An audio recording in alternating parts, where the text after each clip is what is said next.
Hey guys, tonight we wander through shadows cast by empires long gone, where stone remembers what flesh forgets. Picture this: rustling jasmine vines clinging to walls taller than time. Your sandals crunch over gravel that crackles like static, each step sinking, with distant water trickling through marble veins. This isn't just some manicured lawn. It's an acoustic labyrinth designed to make confessions out of breezes. You pause beneath an arch dripping with honeysuckle, its sweetness sharp against the musk of sun-baked clay. A cricket chirps 3 paces ahead, its echo answering from 20 yards behind. That's your first clue. This garden isn't playing fair. Those walls, they're not barriers, they're collaborators. Mughal architects didn't just stack bricks, they rigged reality. Think of it as a 16th century Alexa, but instead of weather updates, you get ghostly gossip from 3 centuries back. Now, before you roll your eyes at history's weirdness, here's your reality check. That perfectly carved alcove you're leaning against, still functional.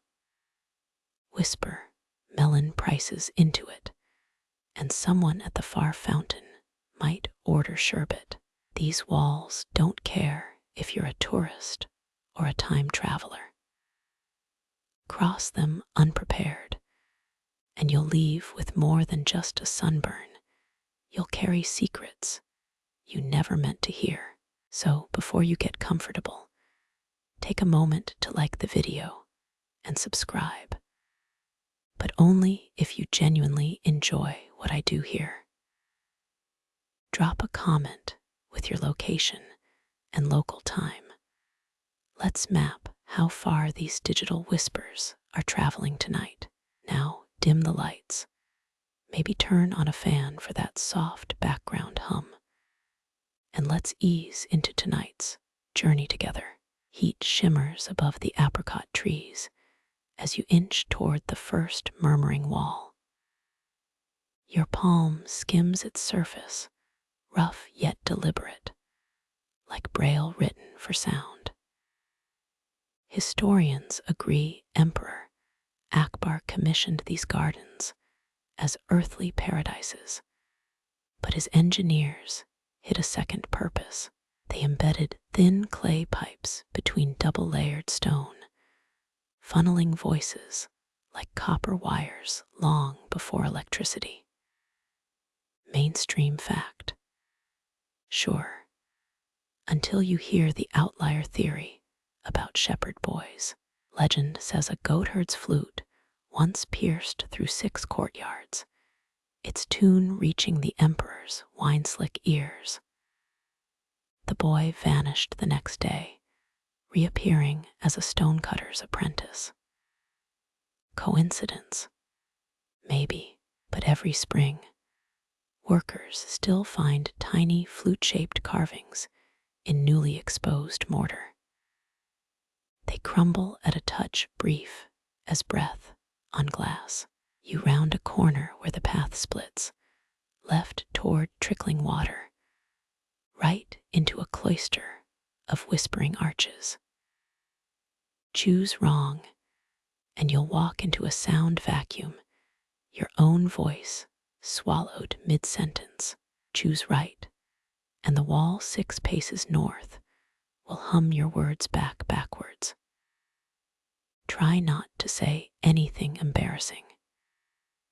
Historians still argue whether the narcissus flowers were intentional or accidents of the irrigation system. Their trumpet-shaped blooms scatter along channels, pointed precisely where echoes cluster thickest. Symbol of vanity or natural amplifiers. Either way, they'll spill your confession to the lily pads. A shadow flits across your peripheral vision, just a pigeon, but your pulse spikes anyway. Paranoia comes easy here.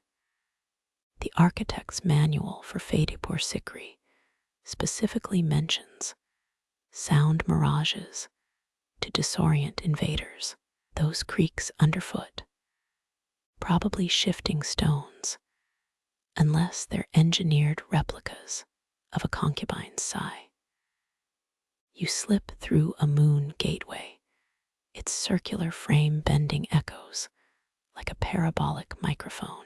A gardener's rake scratches somewhere ahead. By the time it reaches you, it's morphed into something between a sitar twang and a yawn. The air thickens with the tang of wet lime mortar still curring after 400 years. Or so the restoration team claims. Breathe deep. That's not just night blooming serious. It's the scent of sonic calculus. Every curve in these walls solves an equation. Fractals before fractals had names, and somewhere above, a bat squeaks, its ultrasound ricocheting into a frequency only dogs hear. The garden's still learning new tricks. Your foot nudges a loose brick. It hollow clunks into place with the finality of a vault locking. Maybe the masons left a message beneath, or a warning. Either way, the walls lean closer now, crouched like jackals. Their secrets ripple through your ribs, cheeky and warm. They know you'll carry their whispers home, even if your phone dies trying. A distant peacock shrieks 3 lilting notes that scatter into 700 echoes. For half a heartbeat, the garden sounds like applause. Then the stones exhale, and you're alone again almost. Something lingers in the air, not a voice, not a breeze, just the scent of mortar mixed with midnight, and the weight of words too heavy for daylight. You run your fingers along the sun-warmed wall. Its curves feel intentional, like the spine of some buried beast.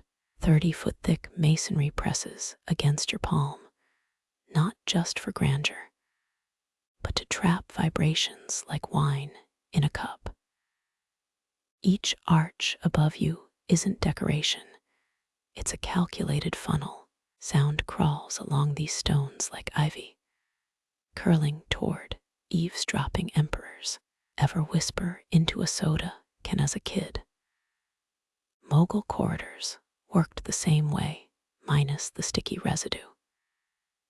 Historians cite Shah Jahan's obsession with geometry.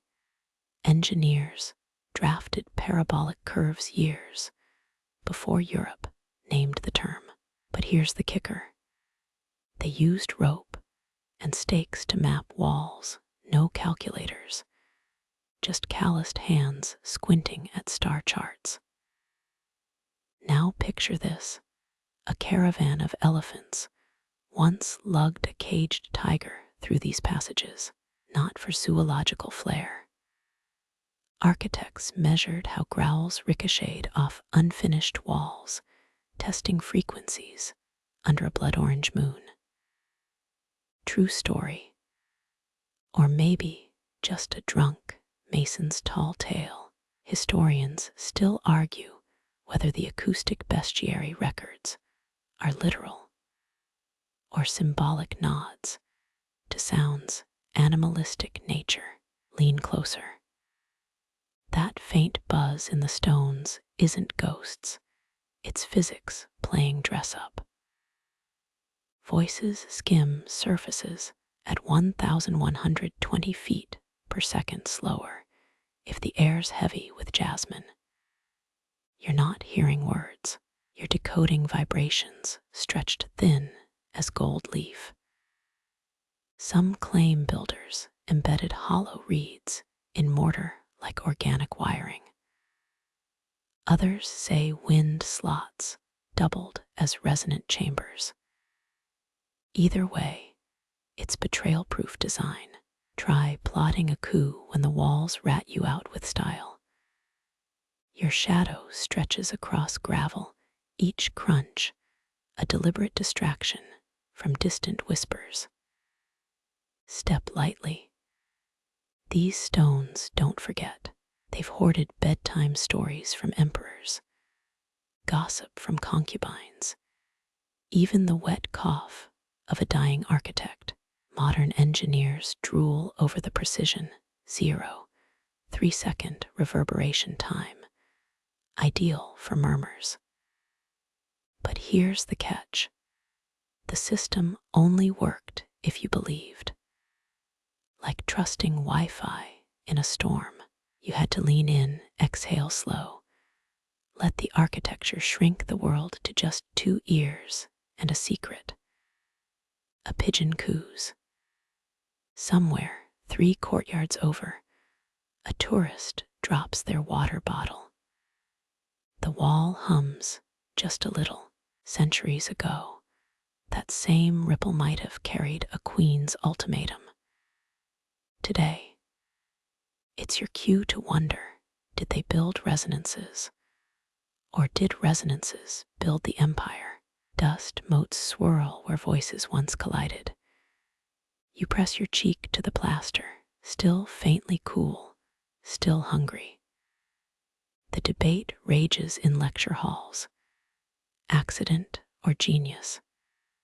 But right now, your pulse syncs with the silence. Which is louder, you decide, the whispers trapped here, or the ones we've forgotten how to hear. The wall doesn't answer. It never does.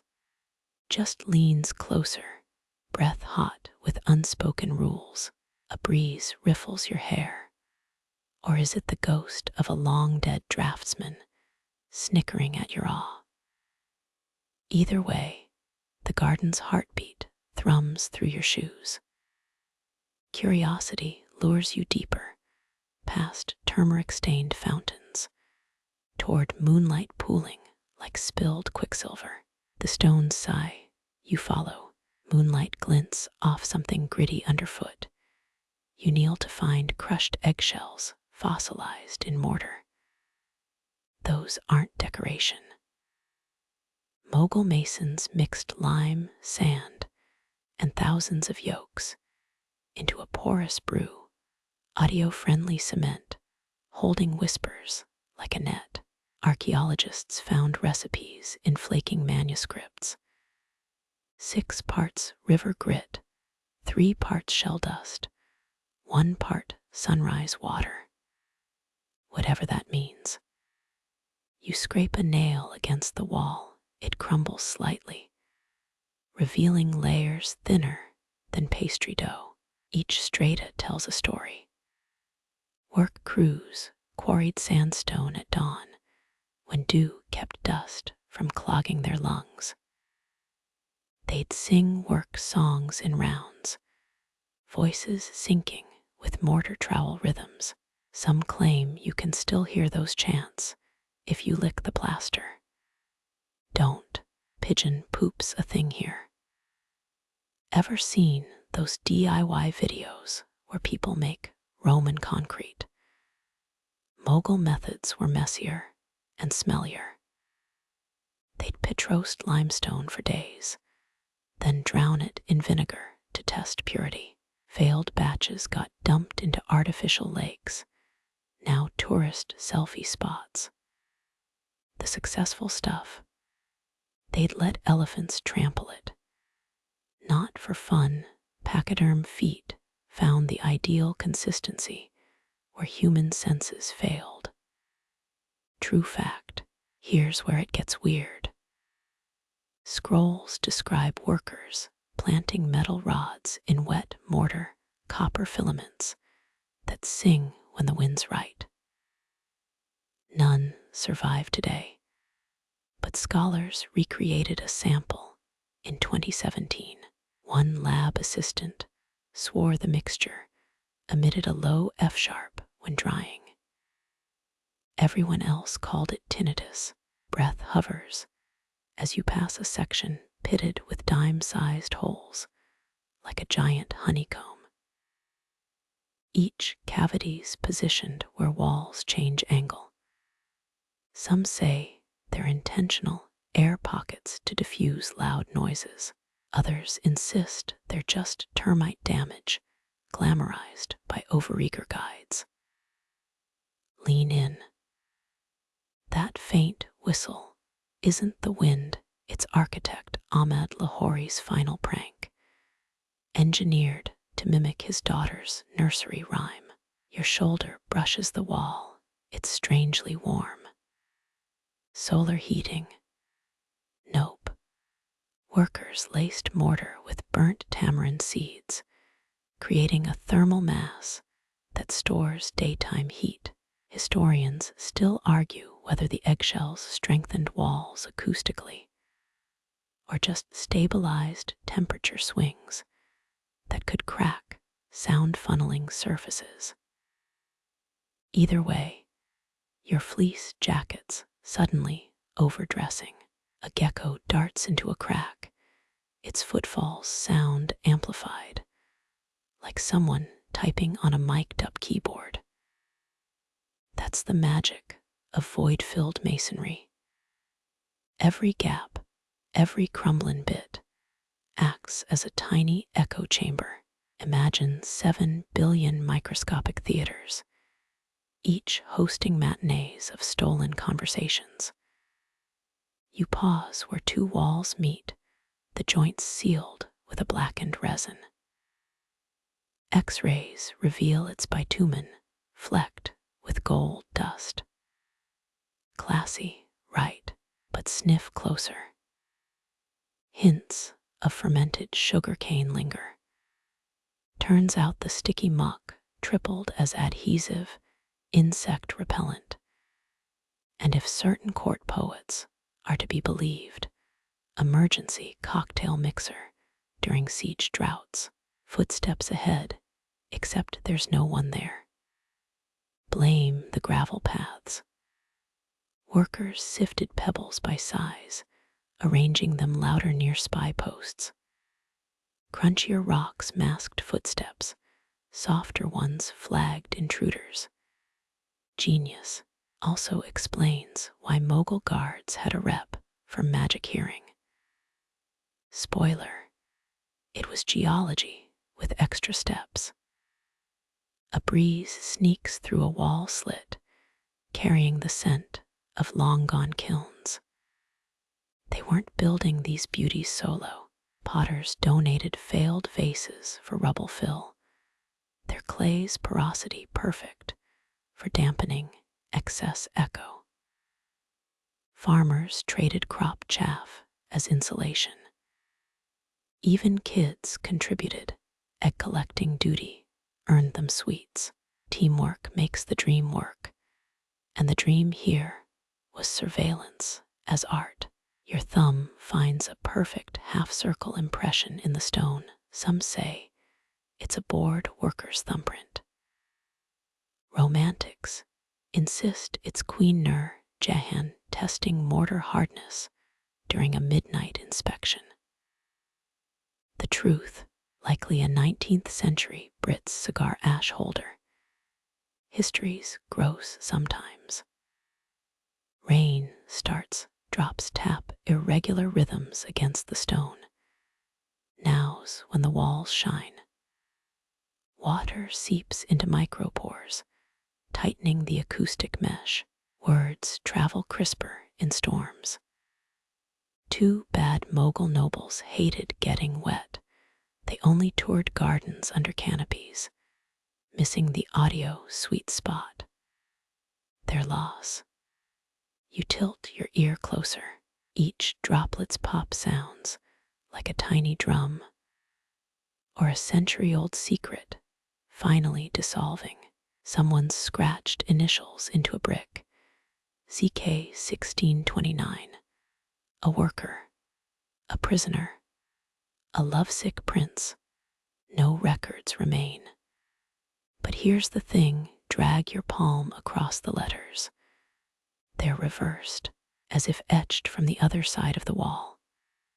Sleep tight with that mystery. The path narrows, walls now angled like dinner plates propped up. This wasn't an aesthetic choice. Scrolls mention sound locks, sloped surfaces that bounced noise downward into underground listening pipes. Archaeologists found clay tubes beneath similar sites, crushed under tank tracks during WW2 drills. Another case of oops, erasing history. You hit a dead end. Or is it? Press your ear to the warm stone. Faint metallic vibrations hum through your jawbone. Somewhere, 3 stories up, a maintenance worker's radio bleeds classic Bollywood through the masonry. A weird echo of palace musicians plucking sitars into these very walls. The materials remember, even if we've forgotten how to listen. Raindrops still cling to your lashes as you round a corner and nearly step into a reflecting pool stretched like molten glass. Those aren't just for cooling your toes. Mughal water channels were echo mirrors, their surfaces tuned to bounce whispers across entire courtyards. You know Versailles' famous Hall of Mirrors. Think that, but with gossip instead of sunlight. Your shadow ripples across the canal, distorting into a long-necked creature before reforming. Engineers calculated every curve. A voice at this edge could reach the opposite balcony 300 feet away if the water stayed still, which it never did. So they added secret weirs. Tiny dams made of bronze mesh smoothed ripples without slowing flow. Genius. Also explains the fish motif on every spout. Carp scales inspired the mesh design. True fact, dip a finger in. The water's weirdly viscous. Scrolls mention adding lotus root pulp to thicken the whispers. Scholars in 2009 tried it. Turns out starch molecules align to reflect specific sound frequencies. Downside, mosquitoes loved it. Malaria spiked every monsoon. Priorities right. Those geometric star patterns in the canal floor aren't decor. They're depth markers. Masons carved them to ensure water stayed precisely 9 inches deep, the sweet spot for sound skip. Too shallow, splashy distortion. Too deep, murmurs got drowned. As one irritable architect's notebook put it, his doodle of a frowning fish survives in Lahore's archives.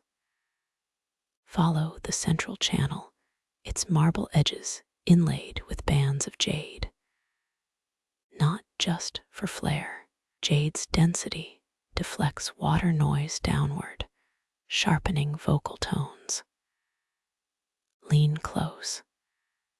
That gurgle beneath your feet isn't the current, it's the ghost of a long-encoded message racing to meet its recipient. A breeze puckers the water, words scatter like startled minnows. That's why nobles scheduled important chats at dawn. Still air carried secrets best.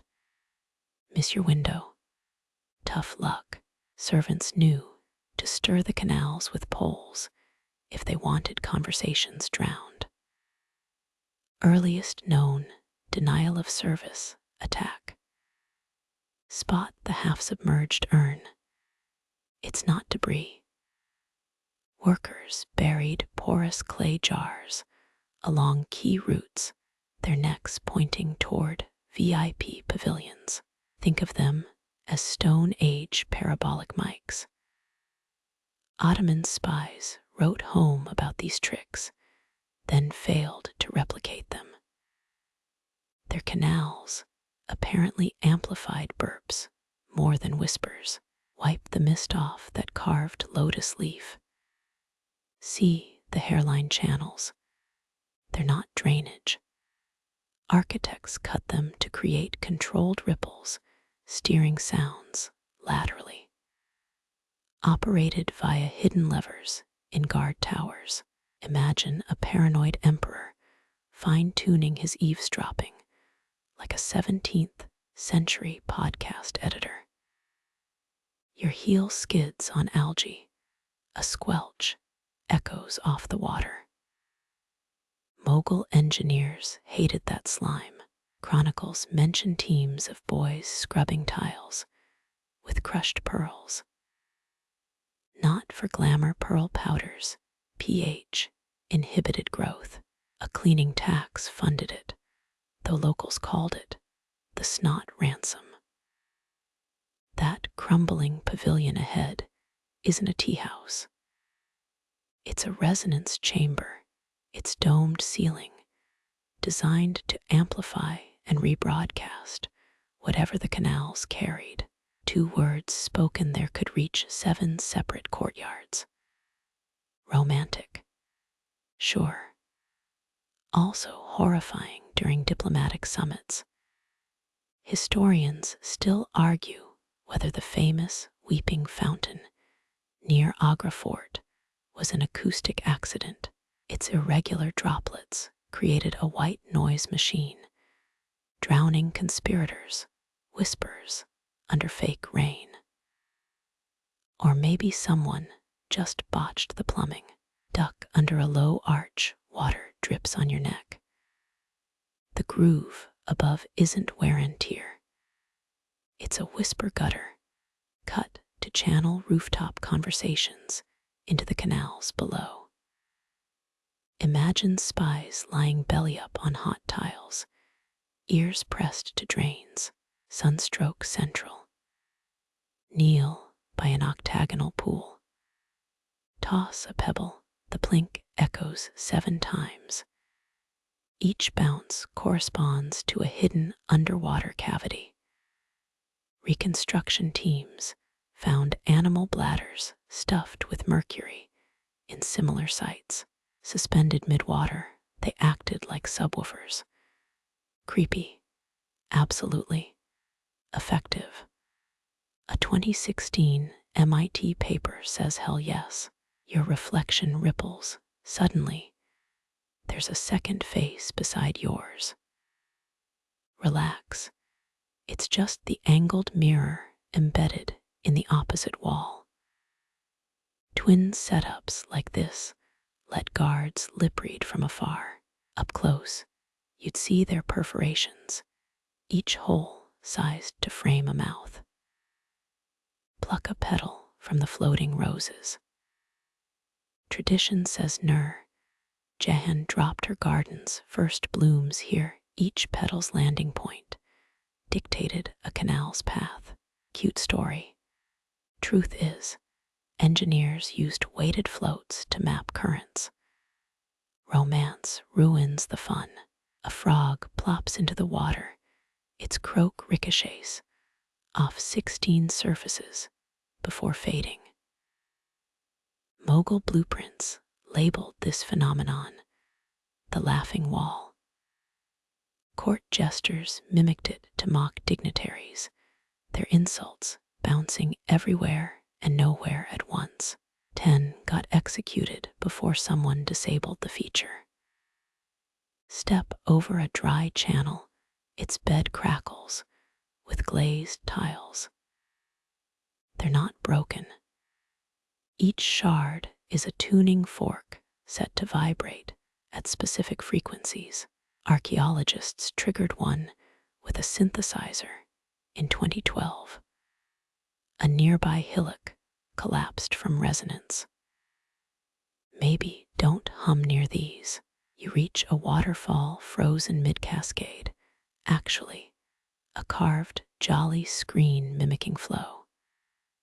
Press your palm to its cold surface. Vibrations tingle your skin. Behind it, a vault containing the original canal schematics, burned in 1739 by invaders who thought they were treasure maps. Moonlight bleeds across the water, now turning whispers to silver threads. You could follow them for miles. But the real magic's underfoot. Every ripple, every reflected echo, weaves a net of sound no wall could contain. Sleepwalkers beware these canals, remember every secret they've ever swallowed. Moonlight pins your shadow to a star-charted wall, each brick aligned to constellations forgotten by modern apps. Mughal stargazers didn't just navigate by the heavens, they baked them into mortar. Touch the parapet's edge, those uneven notches, celestial breadcrumbs. Architects calibrated walls to Orion's belt, ensuring dawn breezes funneled voices along precise angles. Your weather app says calm winds. 4 centuries ago, that silence meant canceled court meetings. Follow the stylized scorpion carved into the stone. It's not decor. Scorpius's tail points to a hidden air vent. Peer inside. See the spiral grooves. They twist incoming winds into focused streams, a natural amplifier. Modern concert halls use similar tech. Back then, they just called it Zephyr's throat. A bat skims your head. Its echolocation clicks bounce off the wall in triplicate. That's no accident. Test flights were part of quality control.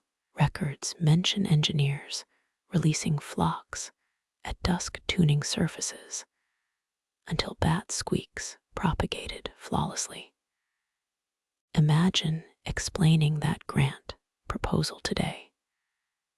Your sandal grinds against something metallic, a disintegrating compass, octagonal, with Sanskrit wind directions.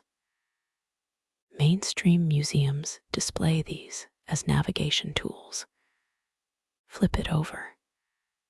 The etched grooves on the reverse functioned as slide rules, calculating wall angles against stellar drift. One resides in the British Museum, mislabeled as a decorative sundial. Brace against a pillar. Feel that faint vibration. It's synchronized to Earth's rotation. Tiny lead spheres embedded in the foundation shift nightly, counterbalancing thermal expansion. The system failed spectacularly. In 1678, a leaning wall crumbled during a monsoon. Chronicles blame drunken masons. Real culprit, a missing 14-gram counterweight. Crouch where 3 paths converge. The hexagonal tiles here mimic the beehive cluster. Press your ear to the warm stone. Invisible cracks form a starburst pattern, each fissure tuned to trap specific echoes. Restoration crews in Jaipur found petrified honeycomb chunks in similar walls. Coincidence? A 1984 fringe theory claims architects kept actual beehives as vibrational templates. Above you, the Milky Way smears across the sky, mirrored imperfectly by a fragmented mosaic below. Step on Sagittarius's arrow. Your footsteps click louder. Astronomer Royal Pharaohs Khan noted this anomaly in 1611, speculating that certain tiles contained star metal. He wasn't entirely wrong. Spectrometer tests in 2017 revealed traces of meteoric iron in the glaze. Pluck a withered jasmine bloom. Its scent still clings like smoke.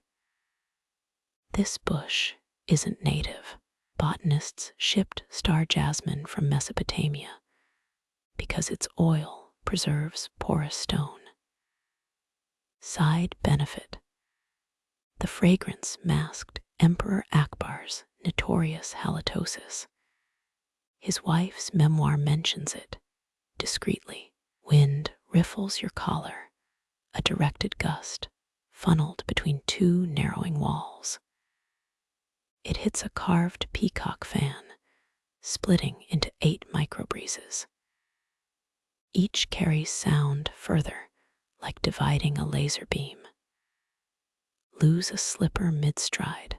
That huff of annoyance just reached the guard post quarter-mile east. Sleep tight. The groove beneath your thumb isn't weathering. It's a star map, Polaris marked by an inset, lapis lazuli. Navigators used these to align walls during annual renovations.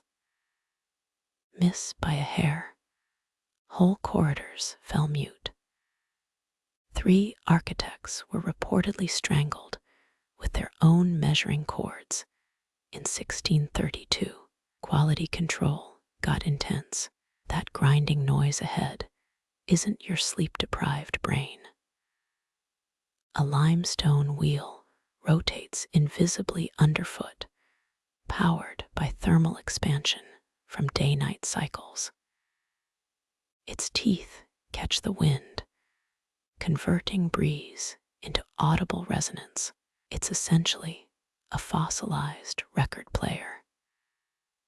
Stanford engineers 3D printed a replica in 2019. It played a distorted rendition of a 400-year-old dawn prayer. You pass a fresco of elephants hauling star charts, their trunks curling into calculus symbols. Scholars still argue whether Mughal thinkers independently developed advanced math or borrowed from Tamil navigational manuscripts. The answer's probably both, and neither. Knowledge flowed like those engineered breezes, directionally. A crevice shelters a scrap of parchment, the ink's long washed away. But press it to your palm. Those indentations, cuneiform-like marks left by a forgotten surveyor's tool. X-rays revealed polemic poetry beneath the numbers, a worker's lament about Venus's cruel brightness. Shift supervisors apparently monitored graffiti. Duck under a low arch scalloped like a crescent moon. The stones here are denser, quarried during winter solstices when groundwater froze fractures straight. Cold forged marble resonates differently. Hum a single note, it lingers 7 seconds. Do octaves, the walls return a minor third. Music theorists found similar intervals in 16th century court songs. Co-writing credits go to thermodynamics. Lean over a dry well. Your whispered hello circles 3 times before escaping upward. Acoustic shafts like this fed into the garden's main resonance grid. Maintenance logs show servants lowered children into them to clear scorpion nests, the original echo testers. OSHA would have had nightmares. That lichen patch resembles the Big Dipper. Coincidence? Maybe. But Mughal mortar recipes included crushed glowworms for bioluminescence, guiding masons' hands during night work. The effect faded by dawn. Workers nicknamed it star sweat.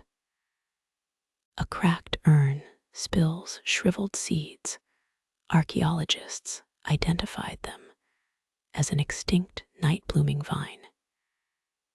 Its flowers unfurled at specific stellar alignments, their petals reflecting moonlight onto sound-directing panels. Surviving blueprints call it the sky net. Environmentalists tried reviving the species in 2015. It died within weeks. Turns out modern light pollution confuses its pollination cycle. Your thumbnail fits perfectly into a star-shaped dent. Coincidence? Hardly. Workers used body parts as quick measurement tools, thumbs for small gaps, palm widths for joints. Standardized rulers existed. They just preferred the human touch. Why? Because bodies, like constellations, change slowly. If a thumb joint swelled, future repairs compensated. Architecture built on biology. The wall ahead feels warmer, its surface modeled like lunar craters. This isn't erosion. Architects mixed sun-baked clay with meteorite dust to invoke celestial fires. Radioactive. Slightly. Geiger counters stutter here. Guides joke it's the Mughal version of glow-in-the-dark stickers. Less fun fact, it gave chronic kidney disease to 12% of stonemasons. A sandstone finial juts skyward, its tip blunted by centuries of wind. This once held a rotating copper astrolabe. Priests used it to calculate prayer times and signal optimal whispering hours. Cloudy nights caused chaos. Meteorology determined courtly intrigues. Your heel slips on a powder-fine substance, pulverized conch shells. Mix them with lime, and you've got self-healing mortar. Also explains the seashell motifs above. Landlocked architects romanticize the ocean, inserting marine elements wherever possible. A foreman's journal confesses he'd never seen the sea. His crocodile carvings looked suspiciously like giant salamanders. 3 steps down, the temperature drops, a star-aligned cooling system. Vents funnel nocturnal winds through underground aquifers. The effect weakens yearly climate change shifted wind patterns. Imperial engineering meets Anthropocene reality. Pause at a seemingly random alcove. Face southeast and clap. The echo returns as a falcon's cry. This spot marked summer solstice gatherings. Nobles would laugh, unaware the walls were recording their mirth. Audio archaeologists estimate 2% of echo patterns in these walls retain semi-identifiable voice snippets. Your cough might overwrite a vizier's chuckle from 1613. The fresco above leaks indigo dye, ultramarine from Afghan lapis lazuli. Touch it. Still slightly tacky after 4 centuries. Artisans mixed the pigment with fig sap, preserving color, but attracting fruit bats. Accounts mention artists working in chainmail after a particularly aggressive colony moved in. You exit into a courtyard where the Milky Way pools in a dry fountain. Each basin corresponds to a different constellation, proving even emptiness can hold design. Stand in the center. The faintest hum vibrates your molars, residual energy from 1,000 redirected whispers. Set your phone here. It charges via piezoelectric crystals in the tiles. Just don't tell Apple. Moonlight drips through the double wall's outer lattice, your fingers brushing cool stone that's thinner than it looks. Mughal builders mastered this illusion. The facade's ornate filigree. Just the opening act. Behind it lies a 2-foot gap, humming with stale air. A resonance chamber older than your country's constitution. Press your cheek against the outer layer. Those florid carvings aren't mere decoration. Their spirals diffuse sound outward, scattering eavesdroppers. Focus like a magician's flourish. But tilt your head left. A small, unadorned hole pierces the inner wall. It's the architectural equivalent of a laser pointer, channeling whispers straight to the emperor's private balcony, half a mile north. Kneel, spot the glint in the dust, a corroded copper tuning fork stamped with a lotus insignia. Mainstream databases list these as ceremonial objects. Flip it. The tiny notch on the handle adjusted wall-mounted amplifiers. Workers struck them during construction, listening for decay times. Find one tuned to middle C. That passageway hosted music performances. D-flat meant strategic eavesdropping zones. The gap exhales a century's breath, muddy, with decomposed silk fibers. Conservationists found wedding veils stuffed into similar walls in Agra. Fringe theorists claim newlyweds inserted them as fertility charms. More likely, workers used the fabric to wipe mortar off their hands. Either way, those fibers now muffle errant echoes like natural foam. Step back. The wall seems solid until a gecko darts into a crack and disappears. Follow its path with your fingernail.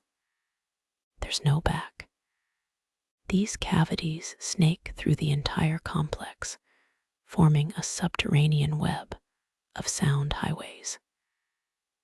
Historians still argue whether they doubled as escape routes during sieges. Scrolls mention singing gorillas using the passages. But that's probably just Mughal poetry. Your shadow stretches across 2 ventilation slits shaped like inverted teardrops. Cup your hands around one. It whistles the opening bars of a 17th century lullaby. Make it an inside joke among builders. A 2003 restoration team discovered charcoal sketches of a frowning foreman, his speech bubble demanding less folk tunes, more focus. A moth flutters into the cavity, its wings click against something glassy. Peer closer. Embedded crystals line the inner chamber like jagged teeth. They're not quartz. Lab tests identified them as Mesopotamian rock candy. Humidity kept it perpetually sticky. Purpose: trapping dust particles that distorted acoustics. Side effect: ant colonies wrote symphonies here for generations. Rest your palm on the sun-warmed outer layer. It vibrates faintly, not from machinery. Pigeon nests in the cavity amplify their coos into faux thunder. Engineers exploited this. Monsoon season, birds became unwitting sound, affects artists for royal plays. Records show specific roosts were maintained, like VIP boxes. Servants replenishing seed daily. Crouch where the inner wall curves inward.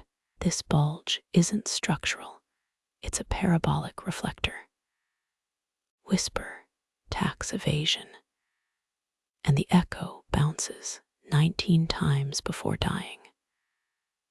A nobleman's clandestine meeting here in 1651 sparked a fiscal scandal. The catch: his own spy master was listening 3 chambers down. Notice the moss pattern. It's thicker along sound wave nodes, moisture clinging where vibrations warmed the stone. Modern acousticians use laser mics to map hotspots. Mughals, they just followed the lichen. Efficiency meets improvisation. The outer walls paint, flakes under your touch, each layer a different color. Pigment analysis revealed lead white mixed with crushed rhino horn. Official resin durability. Gossipy ledgers hint it muffled servant chatter better than plain plaster. Either way, the rhino population of Bengal suffered. Sudden breeze. It's the wall breathing. After sunset, cooled air rushes from the chambers, carrying residual whispers upward. Lean close. That faint laughter isn't your imagination. It's the cumulative ghost of 1,000 cocktail parties pressured into the masonry like carbonation in soda. Your elbow knocks loose a brick fragment, its underside scored with zigzags. Drop it into the cavity. 3 seconds of clatter later, a distorted echo mimics monsoon rain. Builders tested resonance decay this way. Drop a pebble in Delhi. Hear the weather report for Jaipur. There's a reason modern concert halls avoid right angles, and you're standing inside it. The double wall's curves prevent sound from dead-ending. Champions League stadium designers borrowed this in 2012. They'll never admit it's plagiarism. Dust motes swirl where 2 air currents collide, a mini vortex spinning above the cavity. It's how architects visualized sound waves. Their blueprints show eddy patterns labeled Zephyr's waltz. Poetic, until you learn they released smoke into scale models to get it right. Safety protocols weren't a priority. At knee height, a chipped indentation cradles a dried rose petal. Guards hid love notes here. The walls carried their whispers to sentry posts, and the captain's office. 2/3 of recorded court executions stemmed from intercepted romances. Cupid's a snitch in marble clothing.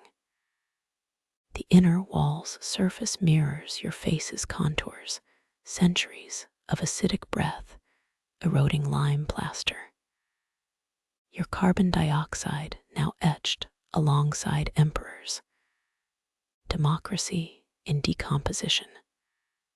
That faint tapping, a carpenter bee drilling into the resonance chamber. Her buzz harmonizes with the wall's natural frequency, creating a drowsy hum felt in your molars. Mughal dentists recommended these spots for toothache relief. Survival rate unclear. You exit the double wall's shadow, its secrets clinging like the scent of Kardashian perfume. Behind you, the gecko reappears.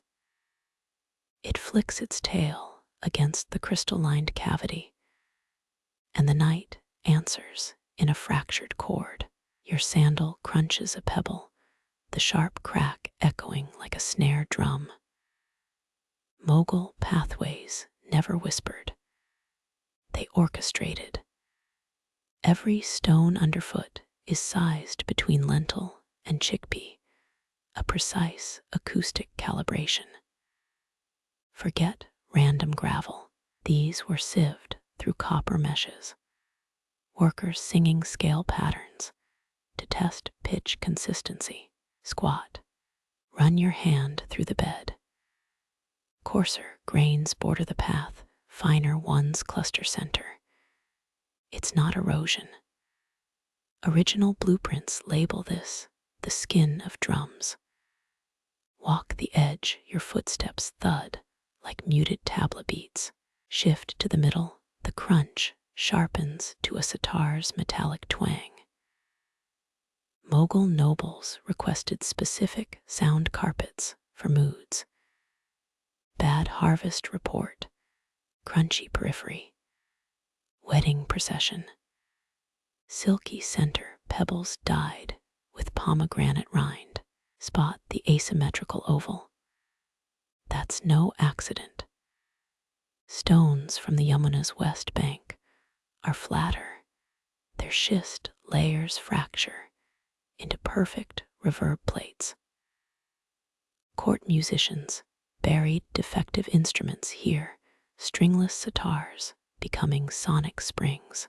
Mainstream archives confirm it. A 1611 inventory lists 7 broken tanburas for pathway renewal. Now kneel.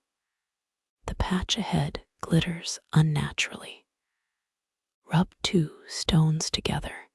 They emit a resinous scent. Workers mixed crushed pistachio shells into the gravel. Official reason: improve drainage.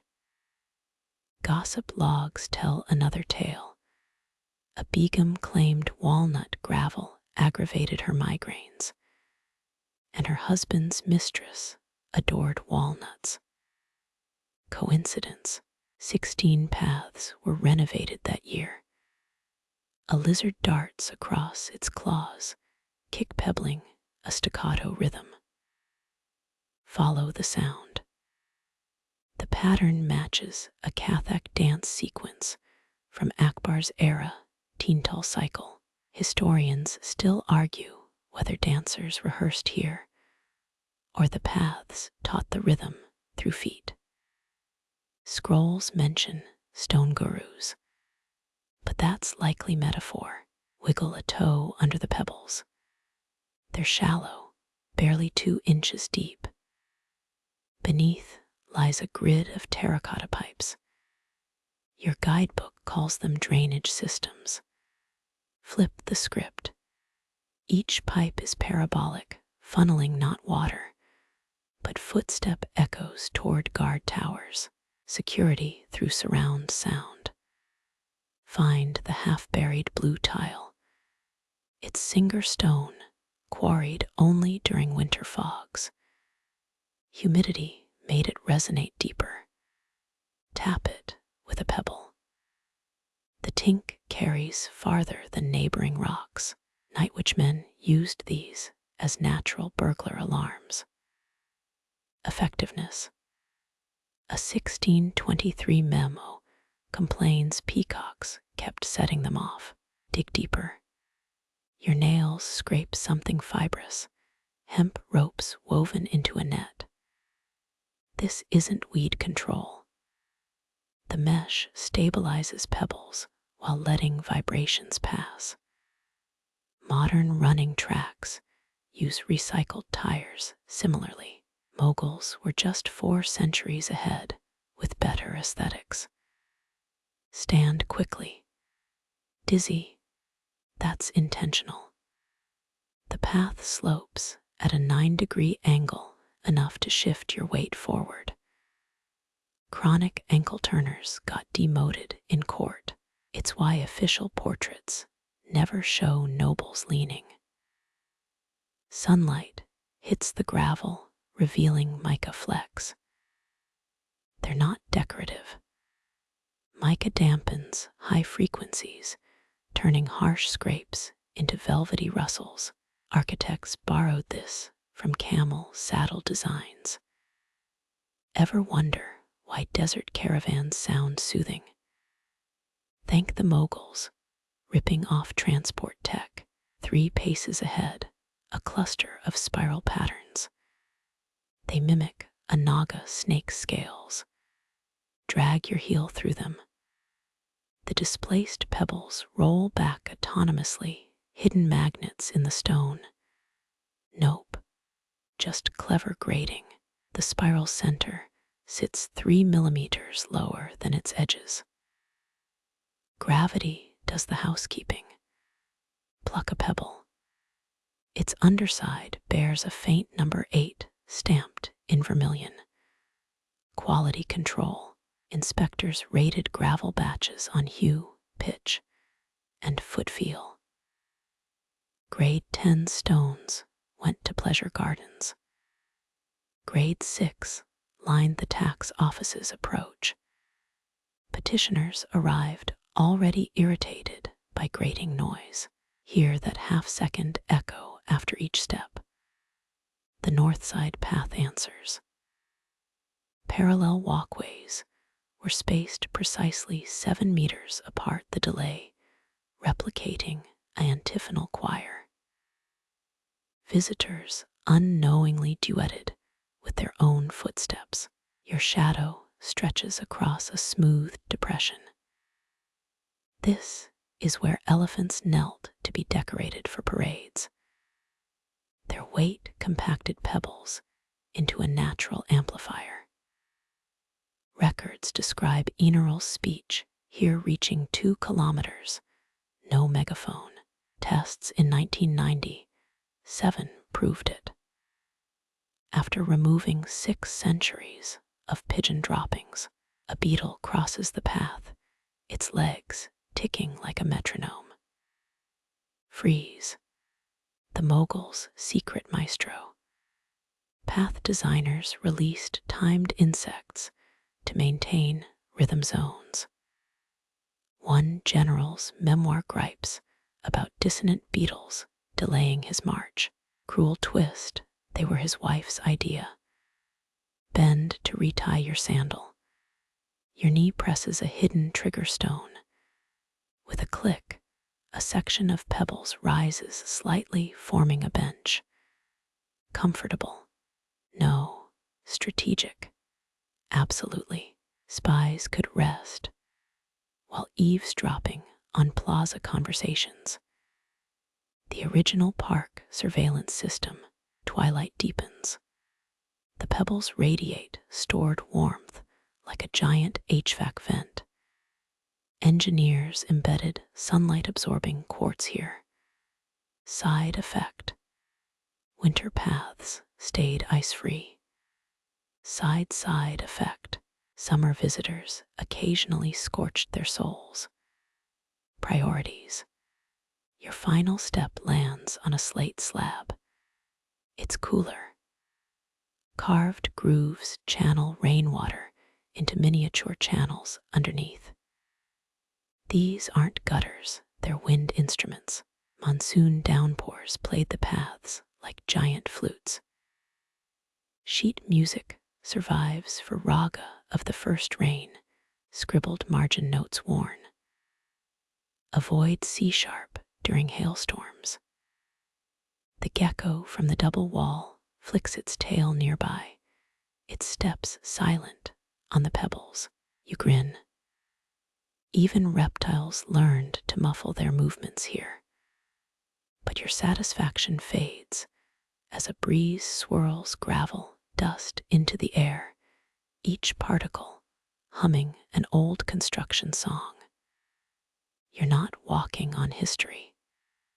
You're treading its soundtrack.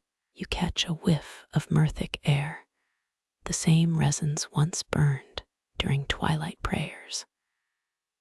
Those murmuring walls weren't just chatty. They were devotional aids. Mughal architects twisted whispers into psalms, using breeze corridors as prayer wheels. Blink. The scent intensifies near a crumbled archway. Touch its surface.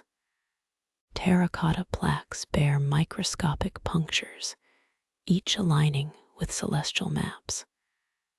They didn't just mimic stars, they tuned them. Sunrise angles hit these holes at solstices, funneling light into sound chambers below. Your flashlight beam reveals it. A sunbeam becomes a laser, heating trapped air until it hums low C. Kneel, press your ear to a crack. What seems like random rubble underneath thrums rhythmically. They buried tuned bronze bowls beneath shrines. Monsoon rains drip-fed them. Full, they resonated with footsteps. Empty, they dampened echoes. Maintenance logs show priests refilled them quarterly, except during droughts. Historians still argue whether droughts caused sacred silences or were considered divine disapproval. Spot the mica flecks shimmering underfoot. They're not decorative. Crushed mica layers filter high-pitched noises, leaving only bass tones. Ever heard dubstep in a tomb? Moguls pioneered it. Throbbing vibrations bypassed ears, thrumming straight into ribcage. Visitors reported hearing God's voice in their bones. Probably just subharmonic frequencies. But hey, divinity's a slippery concept. Notice the raised platform ahead. It's not a bench. 16 duct systems converge here, their mouths disguised as lotus carvings. Chant a single note. Your voice spirals through ducts, emerging 6 seconds later as a chord. Architects exploited Pythagorean tuning ratios. Accident? Unlikely. A 1586 court memo budgets payment to musicians for testing duct harmonics. Pluck a blade of cusha grass. The edge slices your thumb, drawing blood. Forgive the surprise. These weren't landscaping choices. Cusha absorbs iron oxide, sharpening blades over time. Guards planted them near holy echo zones. Trespassers' cuts left copper-scented blood trails. Easier for tracker dogs. Spiritual security systems. Step into the alcove. Your breath quickens, not from claustrophobia. Walls here slant inward, compressing air. Exhale sharply. The CO2 from your lungs bounces back oxygen-rich. A fluke. Blueprints label this the breathing niche. Chronic asthma sufferers pilgrimaged here. Records cite 365 healed in 1632 alone.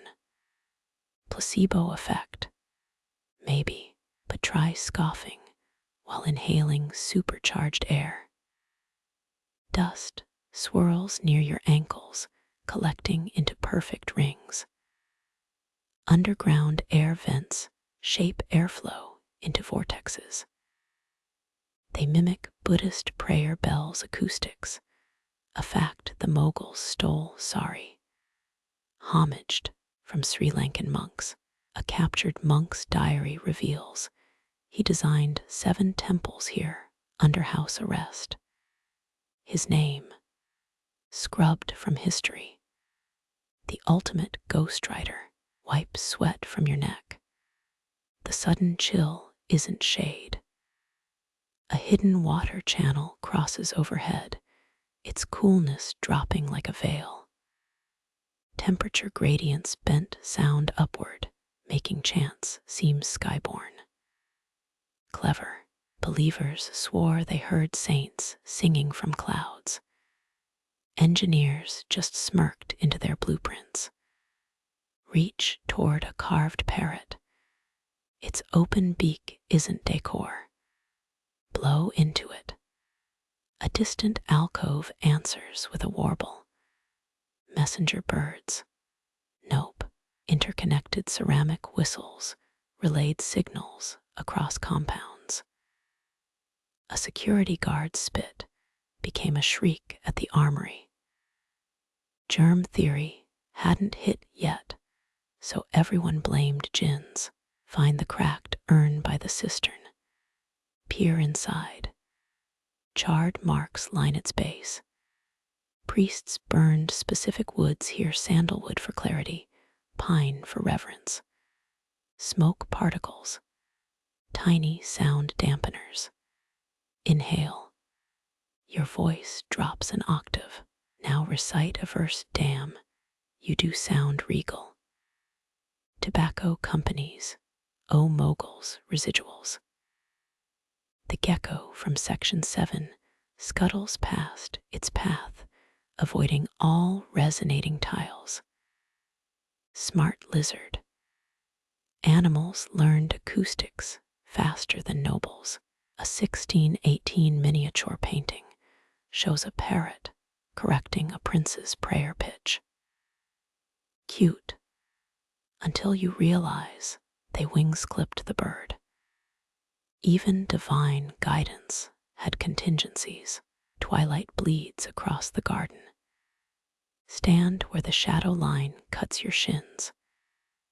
This is the callous zone where summer sun blistered stone.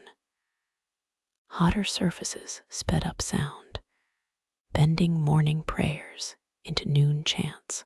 Architects synced echo speeds with prayer times. Call them the original celestial DJs. Your heel grinds a pebble, triggering a subterranean gong. Mogul guilt trips, missed evening prayers. The walls reminded you loudly, unless you were Emperor Jahangir. He had a mute switch installed. Archaeologists found it disguised as a nymph's toe ring. Priorities right. Duck under a spindly arch. Your neck hairs lift, static electricity. Sheep wool carpets once lined these passages. Friction charges helped levitate dust, making light beams appear divine. A cheap parlor trick worked for 14 generations. The breeze stills. In the silence, your own pulse becomes intrusive. Mughal acousticians hated vacuums. They embedded hollow statues filled with honeycomb. Windless days kept them buzzing. Visitors swore they heard ancestor whispers. Truth, bees. They kept hives in the walls until bears breached the north gate. A bead of sweat rolls off your nose, hitting a specific tile. The plink cascades into tsusunamido vibrations. Your inner ear tingles. This spot amplifies frequencies, triggering serotonin release. Bliss by accident. Unlikely. Tax collectors stationed here reported record revenues and suspiciously serene taxpayers. Moonlight hits a ceramic eye embedded high above. It's no sculpture. Glazed pupils focus starlight onto bronze mirrors below, heating them until they sing. Astrophysicists carbon-dated patinas, matching songs to supernova sightings. Coincidence? The eye aligns with Kepler's 1604 star charts, except the Moguls installed it 80 years prior. Whoops, your shadow stretches toward a half-buried pillar. Mughal shadows weren't passive. This one's base contains a wind harp activated when your silhouette blocks competing breezes. Step away. The harp sighs, imitating your exact exhale pitch. Narcissism, or proof everyone's voice is recycled stardust. Architects left no comment. Dawn threatens. The first bird call slices the quiet, a tailor bird's shrill cheep cheep. Mughal landscapers planted their nests near echo walls. Bird songs ricocheted into complex fugues, nature's backup choir. Chroniclers wrote of angels harmonizing with sparrows. Modern birders call it the dawn chorus effect. Same phenomenon, less romantic branding. Your knees creak as you rise, a reminder of mortal hinges. Moguls hid their own frailty best. That healing alcove over there. Prime Minister's gout treatment.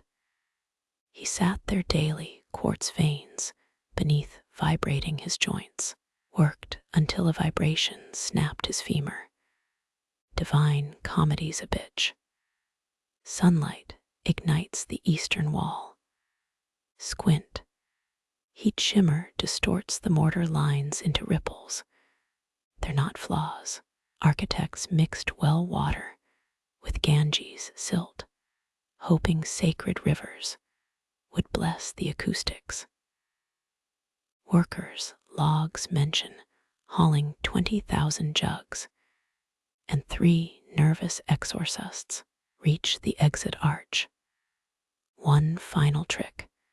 Speak your name softly. The walls throw it back as someone else's voice. Frequency filters altar timbre to match deceased royalty. Creepy, sure, but exit interviews show 94% of visitors left believing they'd been recognized by kings. Early machine learning, powered by guilt and clever piping. The gecko flicks its tail against a resonating stone, playing a lone note. You recognize the tune. A lullaby from Section 2's gravel path. The garden's still singing to itself, long after its composers turned to dust. You trace the gecko's note to a moonlit courtyard where lattice screens cast claw-shaped shadows. This isn't decor. Those gaps align with guard posts and human ears. Mughal architects designed love nests as surveillance hubs. Every sigh, a state affair. That bench beneath the jasmine, not for sitting. Its marble base channels voices upward like a periscope for sound. Lean close. Your whisper skitters along gold leaf veins, bursting into clarity at a sniper's balcony, 3 floors up. Guards took dictation. Emperors called it the gossip tax. Spot the fake lotus bud in the fountain. Pierce its center. A hollow reed rises, straws for eavesdropping. Nobles sipped sherbet here, unaware their sweet nothings flowed straight to spies. Chroniclers wrote of a vizier who proposed here, then heard his own love poem recited back at his treason trial. Kneel by the rose bushes. Their thorns snag your sleeve. Coincidence. Each blood-scented petal hides a ceramic cone, ancient microphones. Press your cheek to one. You'll hear a guard snore 6 gardens away. Emperor Shah Jahan installed these after catching his son flirting with a guard.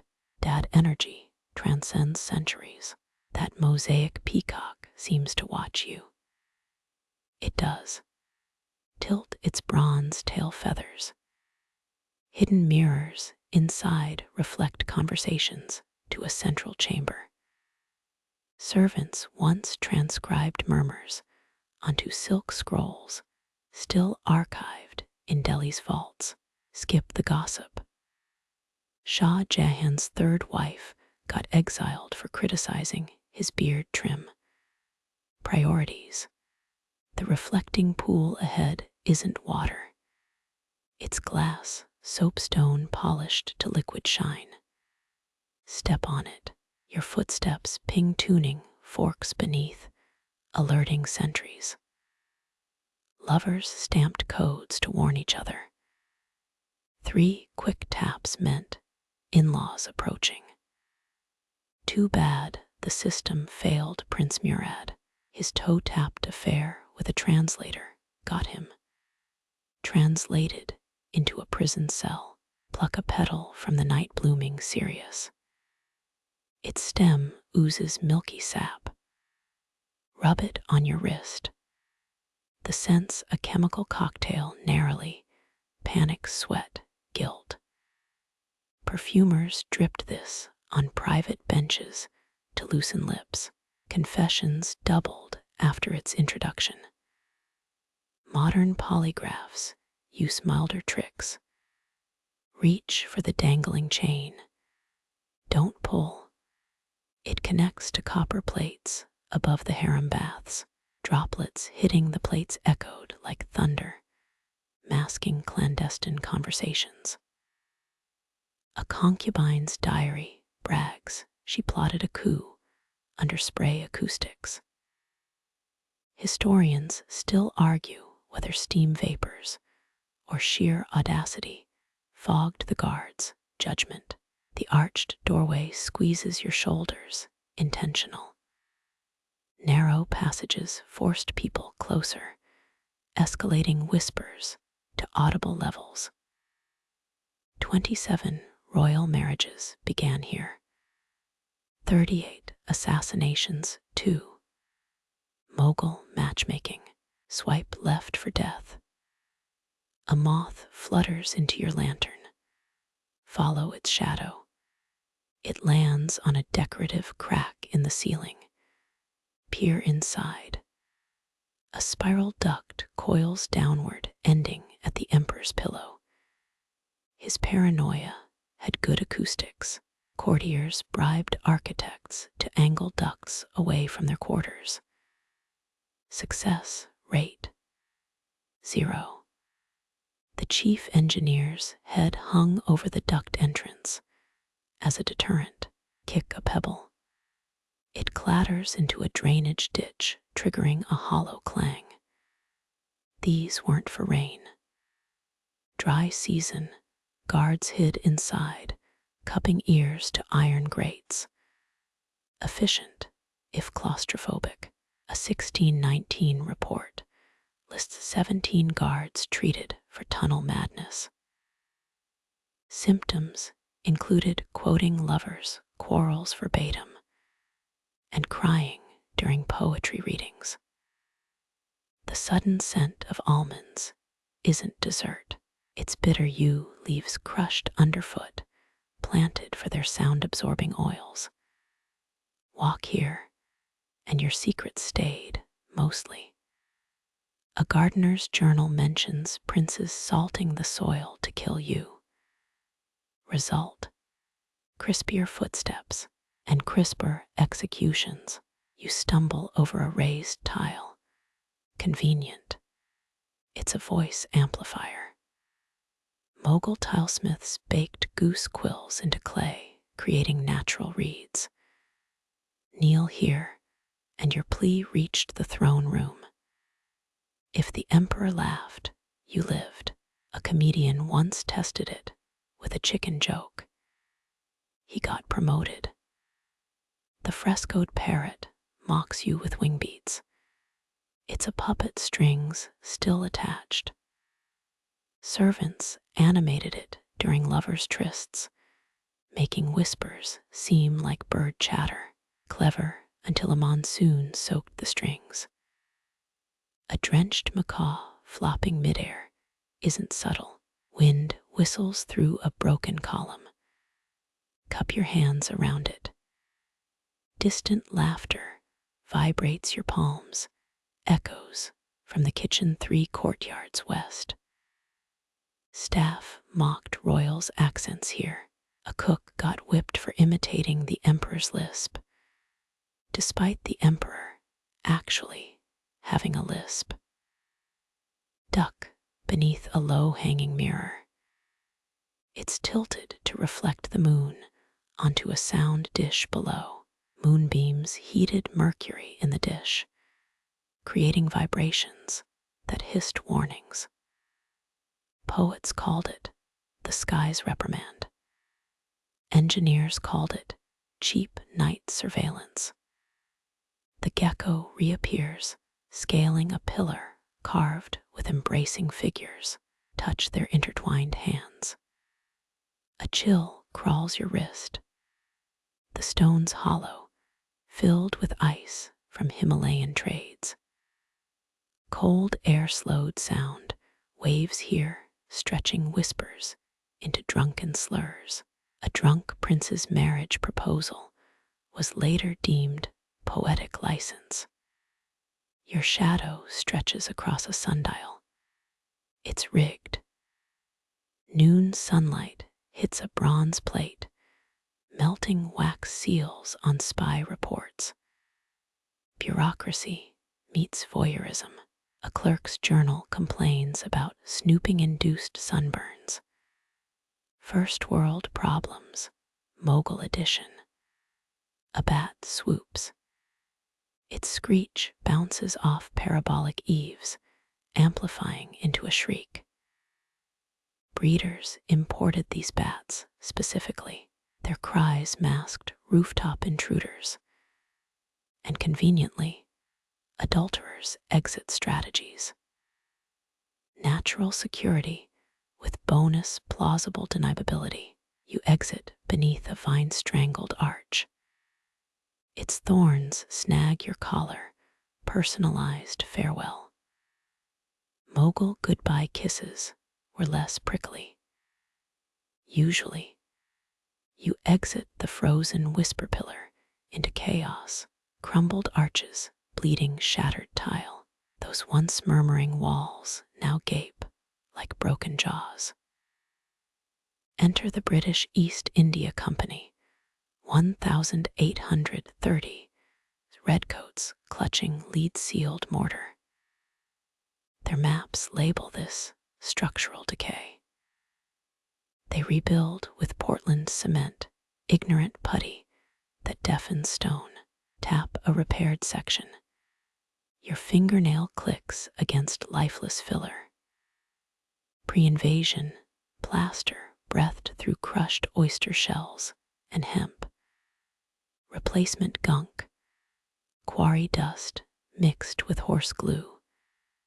Smells like a farrier's bankruptcy. Crouch by a surviving fragment of original wall. Its pores still remember. Breathe out your sigh, skims microscopic channels bored by jewel wasp larvae. Colonial engineers called these pest damage. Mughal masons cultivated them, each tunnel a sound filament.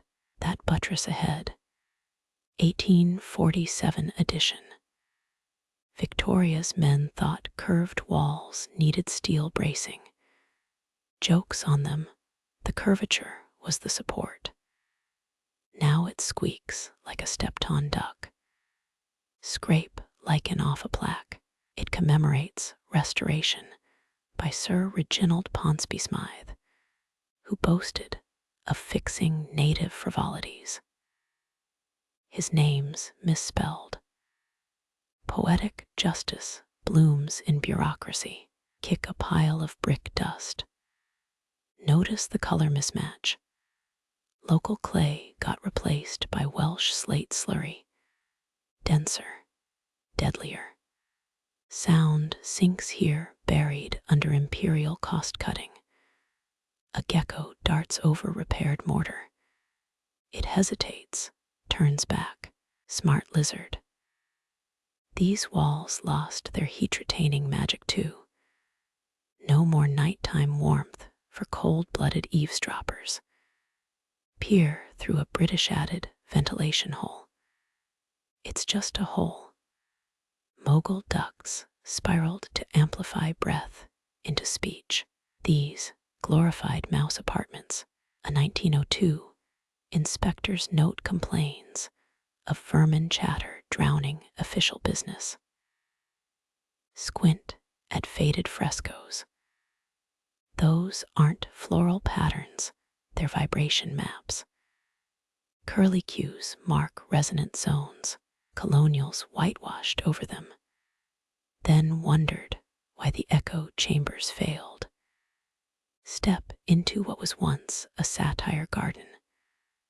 Marble grins now wear cement mustaches. Jesters' tongues snapped off. The last joke, a contractor sold them as paperweights to the very museum curators preserving Mughal history. Rain seeps through a cracked dome. Drip, drip, drip. Original terracotta tiles flexed to disperse water sounds into white noise, replacement lead sheets, nature's drum solo. Mid-monsoon, guards developed tinnitus and sudden empathy for past prisoners. Brush against a strengthened pillar. It sheds limestone crumbs like dandruff. Pre-collapse walls absorbed oils from human touch, became smoother with use. Now erosion writes their obituary in Braille. A scholar's 1889 diary laments silence where secrets swam. He tried boiling original bricks to extract their acoustic essence. Got fired, started a tea shop. His chai blends still sold in Chandni Chowk, cloves, and desperation. Near the ruined baths, a half-sunk arch keens in the wind. Original designers angled it to hum Rag Yaman at sunset. Ponsby Smythe leveled the foundation. Now it warbles like a drunkard's choir. Spot the lone, intact arabesque. It swirls once bent sound waves around corners. A corporal's wife hung her hat there in 1856, snapping the lattice. Replacement rods lack the precise bend. Now it's just decor. Dig your heel into gravel imported from Dover. Sharper edges than local stone, crunchier underfoot. Spy detection became easier, but so did hearing approaching tax collectors. Fair trade, the reflecting pool mirrors dead willow branches. Mughal engineers floated lotus stems to dampen certain frequencies. Victorians added koi. Fish mouths popping the surface, nature's version of censorship. Pluck a string of spider silk spanning a crevice. Original walls hosted 6 species of acoustically beneficial arachnids. Their webs strummed vibrations into the stone. Pest control cleared them out. Bonus, fewer spider silk, stockings for princesses. A bat crashes into a reinforced alcove thwack. Colonies fled when British lime washed away their echo niches. This one's a confused adolescent. Like the architects, winging it, you exit past a melted down lead pipe. Mughal aqueducts once sang with diverted whispers. Now it's just plumbing. Progress sometimes flushes poetry. Rain slicks the pipe's rusted joints. As you crouch, water pooling where whispers once swam. Your palm hovers over a 1990s seismograph slapped onto the masonry. Delhi University's acoustics team glued these here after realizing structural cracks sang in B-flat. Their paper got rejected until someone played the data as MIDI files. Peer review hummed along. Peel back a sensor pad. Beneath it, original Mughal plaster still breathes. A grad student's Sharpie note. do not touch. Vibe zone / you ignore it. Fingertip to cold lime, and there a ghost tremor. Like tapping a wineglass edge, engineers now use this exact test for earthquake-prone skyscrapers. Who knew 16th century walls held blueprints for Tokyo's Shinkansen tunnels? Step into the laser grid. Green beams crisscross your face, mapping millimeter shifts in the wall. Dr. Khanna's team blames camels, her theory. Sand carried by trade route livestock altered the mortar's density over centuries. She feeds data into software designed for black hole acoustics. The walls hum, the screen blips, and somewhere Stephen Hawking's ghost mutters, "Clever bastards." A tour group shuffles past. Their guide claims the arches were tuned to human body temperature. You smirk, knowing the 3 study that proved it. Heat the stones to 37 degrees C, and resonance spikes match Mughal love poetry's meter. Historians still argue whether this was physics or pheromone-driven design to loosen courtly inhibitions. Kick a tangle of cables powering the hydrophone array. It's dunked in what's left of the reflecting pool. Listen through the headphones. Dripping water hits the surface, pitched perfectly to cancel out jackhammer noises from the nearby metro. Coincidence? The head researcher bets his tenure on no. Nudge a tripod holding 3 tuning forks. A postdoc from Chennai replaced them with sitar strings last Diwali. Peer-reviewed improv. Results: the walls prefer ragas to Western scales. Her paper's title: If Walls Could Jam, Sonic Revivalism in Neocolonial Contexts. The comments section glows redder than a vindaloo. Spot the drunk pigeon nestled in a niche. It's part of the experiment. University released 50 grain-drowsy birds fitted with microcapsules. Sensors track how their wing beats excite the masonry. One flaw, pigeon number 12, now rules a street hawker's stall, wearing a gold-painted cowboy hat. Wipe dust off a 2007 plaque celebrating innovative preservation. Below the bureaucrat's name, a hidden layer of graffiti, some night shift tech scratched. Akbar's Echo Wi-Fi signal, speed tested. 4 bars vanish near the west wall. Your podcast buffer dies. Coincidence? The gift shop sells Faraday cage scarves. Lean against the repaired section where Ponsonby Smythe's cement failed. Your shoulder depresses the surface, and an LED strip lights up. Some wag from MIT rigged strain gauges to rainbow hues. Deeper dents trigger Mughal ragas through hidden speakers. Conservationists are pissed. Tick Toker's pilgrimage here for the wall that drops beats. Pluck a spider web between 2 diodes. It vibrates at 432 Hz, the cosmic tuning frequency. New Age bloggers claim it heals chakras. The project lead calls it biological moisture detection. Both theories fund her grant. A janitor sweeps crushed marble nearby. His broom handle taps rhythmically against a pillar. 3 quick, 2 slow, a lullaby from Bengal. The wall answers with a subharmonic growl. He nods, like they've done this before. Later, you'll read his unpublished thesis on vernacular labor and sonic reciprocity. For now, just a man and a monument humming together.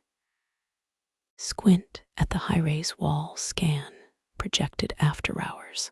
Algorithms render flowing Persian script from crack patterns. Computer says it's verses from the Masnavi. Human translators disagree. One insists it's a grocery list for turpentine and saffron. Step back as the laser grid flares, etching the wall's pulse onto retinal afterimages. For a heartbeat, the stones breathe. Then the police helicopter buzzes overhead. Acoustic shadows scramble the data. Modernity's always been bad at sharing airspace with ghosts. The moth clinging to your sleeve has ears on its wings, or so claims that eccentric entomologist from Janter Manter. He's lobbying to declare the site a multi-species concert hall. You shake the moth loose. It flies toward the pigeon's niche, and the wall shivers in C minor. Moonlight bleeds through jasmine vines as you enter the garden's night shift. Petals snap open like tiny umbrellas, each bloom exhaling perfume that clings to your collar. Mughal botanists planted these after realizing their scent thickened air, dampening echoes into murmurs. Emperor Jahangir's diary praised how dusk transformed shouts into pillow talk. Historians cropped that page from schoolbooks, too risque for the irrigation chapter. Your heel crushes a snail shell. The crunch resonates up the wall, muffled by petals, into something between a sigh and a gong. Restoration teams found crushed shells embedded in original pathways. Accident or acoustic hack? A 2017 thesis argued it was Mughal TikTok viral ASMR for royals who missed the seaside. Bats flit overhead. Their ultrasonic pulses ping off the walls, inaudible to you, but recorded as jagged spikes on the spectrogram. Last summer's grad student glued mini microphones to their backs. Data showed the mammals steering clear of the southwest corner, where a 17th century caretaker's journal mentions a singing demon. Correlation. The study's title, Chiropteran Aversion Behaviors in Alleged Haunt Topographies. Buskell Pier reviewers renamed it Bat Navigation Errors. Drag your palm across dew-slick marble. Each finger leaves a temporary channel, redirecting rivulets into new patterns. Modern engineers replicated this with 3D printed grooves. Turns out water following skin oil trails, dampens high frequencies better than any algorithm. The project lead quit to start a luxury hand cream line, cuticle, and calculus. Spot the malfunctioning sensor tagged NIGH2W80CH. It's duct taped to a frangipani tree, forced to record cicada drones. Baseline data's useless, but the raw files are weirdly melodic. An indie band from Goa released a concept album using these tracks. Chart topper, bioelectric guzzle feet, tree sap. A security guard's flashlight sweeps past. You freeze kneeling in shrubs that rustle like crumpled newsprint. Mughal landscapers mixed papaya leaves into hedgerows for that exact sound. Prince Darashikoh called it Allah's footnotes, papery whispers to mask conspirators. British officers later uprooted them, paranoid the noise hid rebel Morse code, pluck a night blooming Sirius. Its stem oozes sap that hardens into acoustic foam under moonlight. Conservators hate this plant, it clogs drainage systems. Architects love it. 6 patents for soundproofing materials cite its molecular structure. None credit the Delhi compound, where interns scrape gunk off 400-year-old gutters. Press your ear to a warped section of wall. Through the stone, a distant giggle loops. The 1980s custodian swore it was Empress Mumtaz's ghost. Late-night metalheads think it's a glitch in the underground cabling. You know the truth. It's the caretaker's kid sneaking Takyomilk perfume ads on YouTube. Step into the moonflower maze. White petals glow faintly each turn, calibrated to disorient through scent and echo.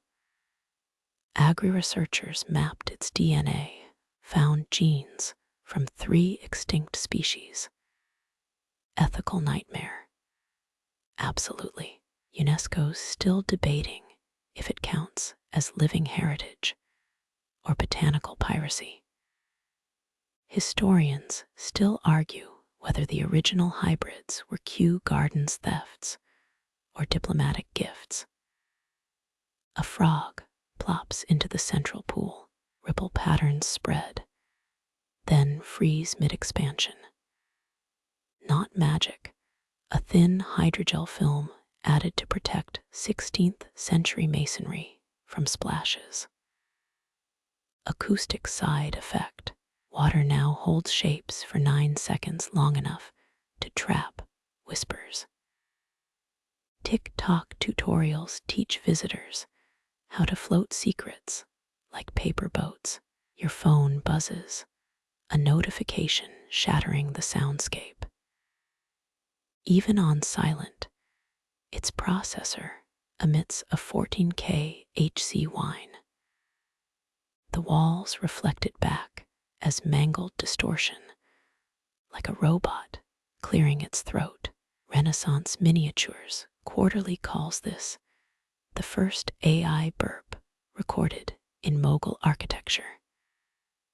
Their editors have strong opinions on latte art too. Smell cardamom, follow it to a buried tea stall's chimney, squatting illegally behind the Zari workroom. The vendor swears his clay oven's heat warms the same stones that once carried spies, reports. You pay extra for saffron foam, his secret ingredient. Lichens scraped from the walls. Tastes like history, he winks. Food safety inspectors would disagree if they could navigate the maze after dark. Wind surges through the hashed behished pavilion. 8 archways channel it into a low drone A-natural, according to the tuning app on your phone. Matches the hum of Endeavor's engines in TH a T, Chinese letter documentary. Coincidence? The Astronomy Club's blog insists moguls encoded star frequencies into buildings. Their proof is a pixelated meme of Shah Jahan wearing a NASA hoodie, crouched to inspect a moth-eaten ledger left by a 1923 acoustician. His spidery handwriting details etheric disturbances during lunar eclipses. Margins are filled with doodles, lotus flowers, startled camels, something labeled Sonic Shiva. Colleagues called him unhinged. Modern wave theorists call him ahead of his time by 90 years and 6 edibles. A firefly lands on your wrist. Its flashes sink to the arrhythmic dripping from a broken pipe. Nature's strobe light reveals hairline cracks in the plaster. Each fissure traces the path of a 1799 cannonball that missed. Conservationists left the damage intact, not realizing it improved bass resonance by 22%. Sometimes war shoots, sometimes it remixes. 3 steps left, the ground softens. Moon-rotted apricots squelch underfoot. Fermenting pits under the orchard once hid wine from teetotaler emperors. Now they emit CO2 bubbles that pop at 8 HC, a frequency young guards report as phantom footsteps. Old guards blame Delhi's underground rivers. Everyone ignores the feral kittens chasing the vibrations. You exit through the service gate, its hinges squealing like a tortured bansuri. The sound carries to the main road, where an Uber driver taps his horn in perfect counterrhythm. 2 eras dueling through dissonance. His license plate reads, Music 95. You tip in cash. The receipt flutters against the wall, sticking to residue left by Victoria-era love notes. Dawn's first light silences the cricket orchestra. Watchmen reopen gates, steam from their chai kettles curling into the last active echo chamber. By noon, tourist chatter will dominate. But for this suspended moment, dew evaporating, bats roosting, walls exhaling, the garden sings only to itself. Your coffee cup vibrates faintly in its hand. Somewhere below, a forgotten water clock ticks through encrypted blueprints. They say scorpion venom was mixed into the night bloomer's soil. But that's a secret for Section 13's hangover cure. The scorpion venom thing. Total myth. Probably. Those night bloomers thrive on tamer toxins. Ask the rash on your forearm. Focus instead on your boot scraping silt from a half-buried brick. Its surface hums, not from the street noise outside, but centuries-old vibrations pressed into clay. Mughal masons chanted while mixing mortar, each verse timed to trowel strokes.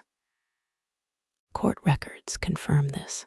Emperor Akbar paid poets extra for songs with foundation rhythms. Cynics called it royal fluff, until laser scans found wave patterns in the plaster matching lyrical meters. Kneel closer. Those hairline cracks, they're not flaws.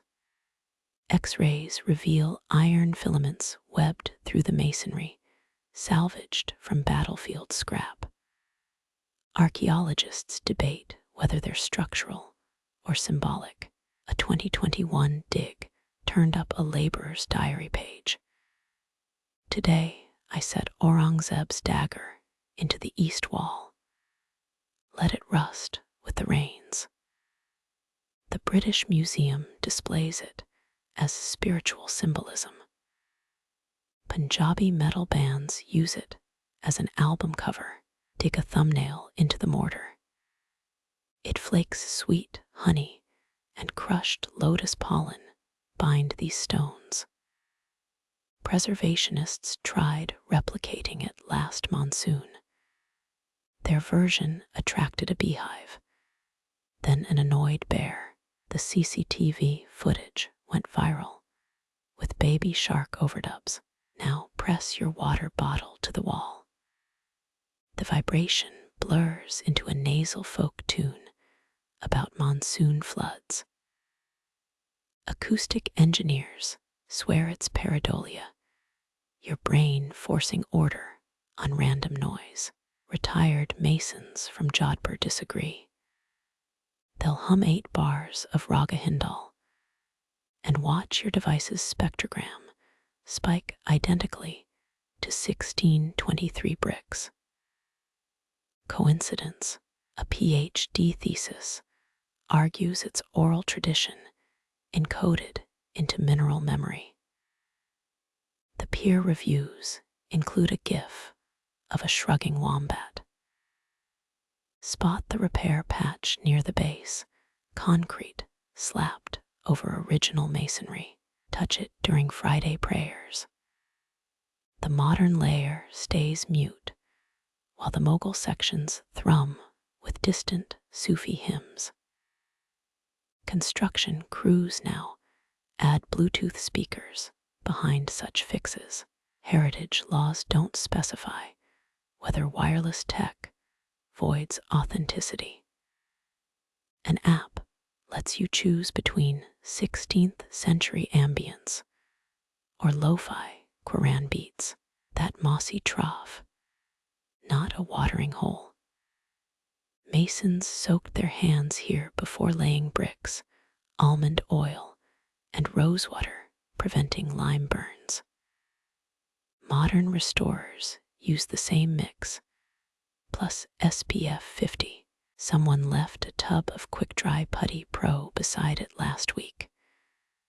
A groundskeeper replaced the label.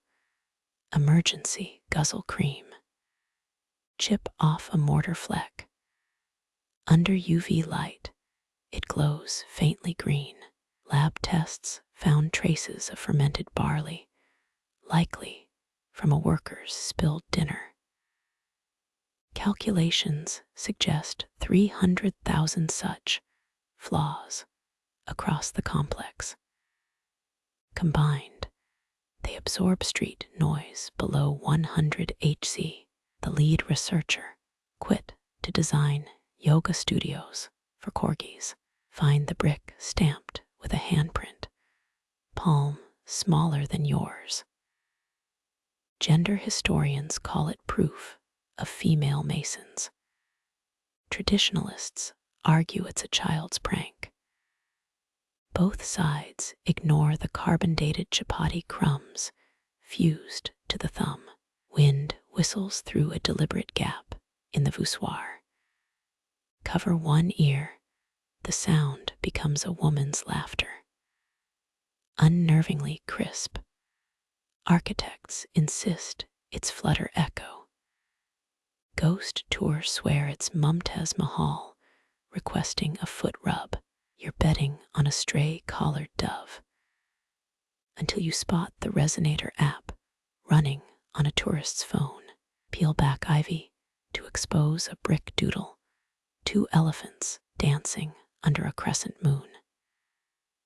Infrared revealed 53 layers of whitewash hiding this. Conservators left it exposed, then panicked when TikTokers started projecting K-pop videos onto it. It's art, argued one commenter. It's heritage vandalism, typed another, while live streaming with vape smoke effects. Your shadow stretches across the wall, triggering a thermal camera's motion sensor. The guards sighed when engineers installed these. Our ancestors had birds for alarms, he grumbled, then rigged speakers to play parrot squawks during VIP tour. The chai vendor waves you over. His great-grandfather mixed mortar here. The family recipe. Boil leaves until they're bitter as land disputes, then add sugar till it's sweet as tax evasion. You sip, cinnamon notes, and something metallic. He nods at the wall. Rainwater from the gutters. Tastes like legacy. Or like the zinc coating from modern pipes. Either way, it pairs well with the almond biscuits shaped like water clocks. Dust swirls into a miniature cyclone near your ankle. Mughal blueprints labeled certain courtyards, breathing zones, vents for plaster fumes. Green activists cite this as ancient climate wisdom. The contractor who installed AC vents nearby just rolls his eyes while stealing the design for his Dubai Mall project. When the call to prayer begins, press your back to the warm stone. 5 minutes in, the vibrations sync with your heartbeat. Coincidence? Maybe. But that 18th century French traveler wasn't hallucinating when he wrote, "The walls here remember."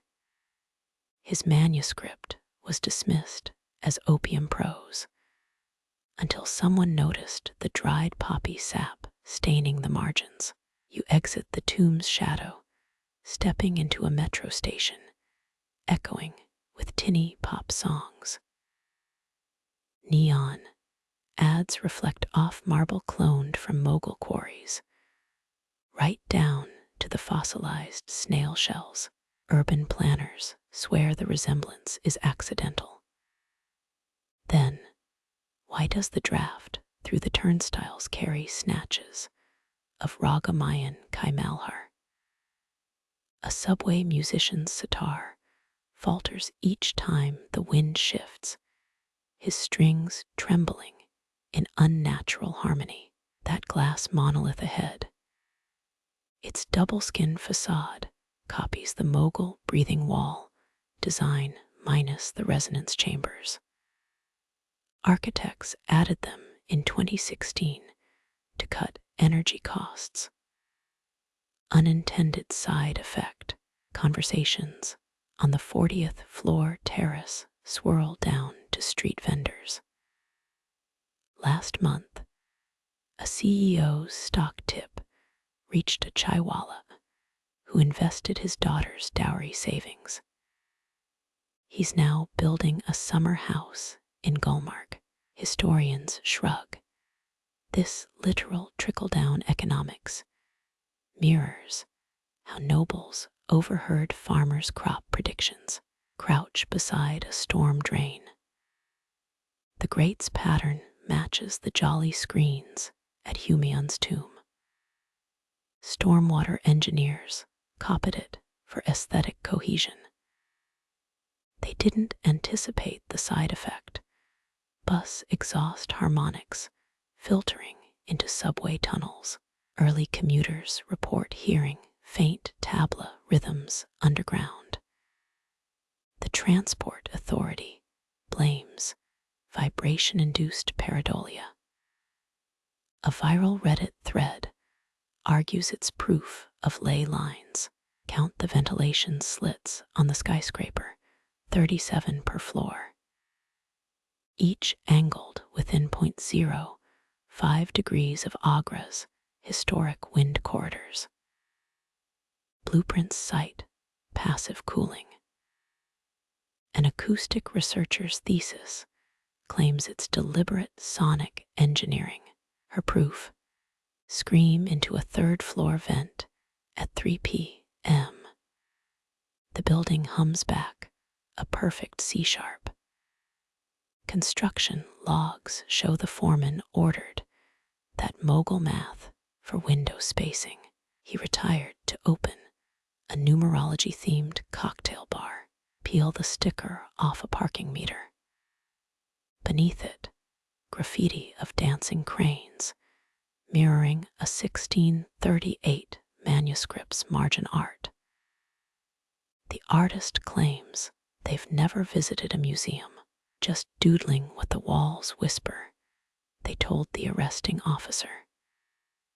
Their fines were paid by a Saudi prince who uses the design in his hotel chain's logo. Spot the bike rack shaped like crumbling arabesques. It's cast from aluminum alloy, but the rust patterns mimic centuries-old corrosion. Preservationists sued the city for historical forgery.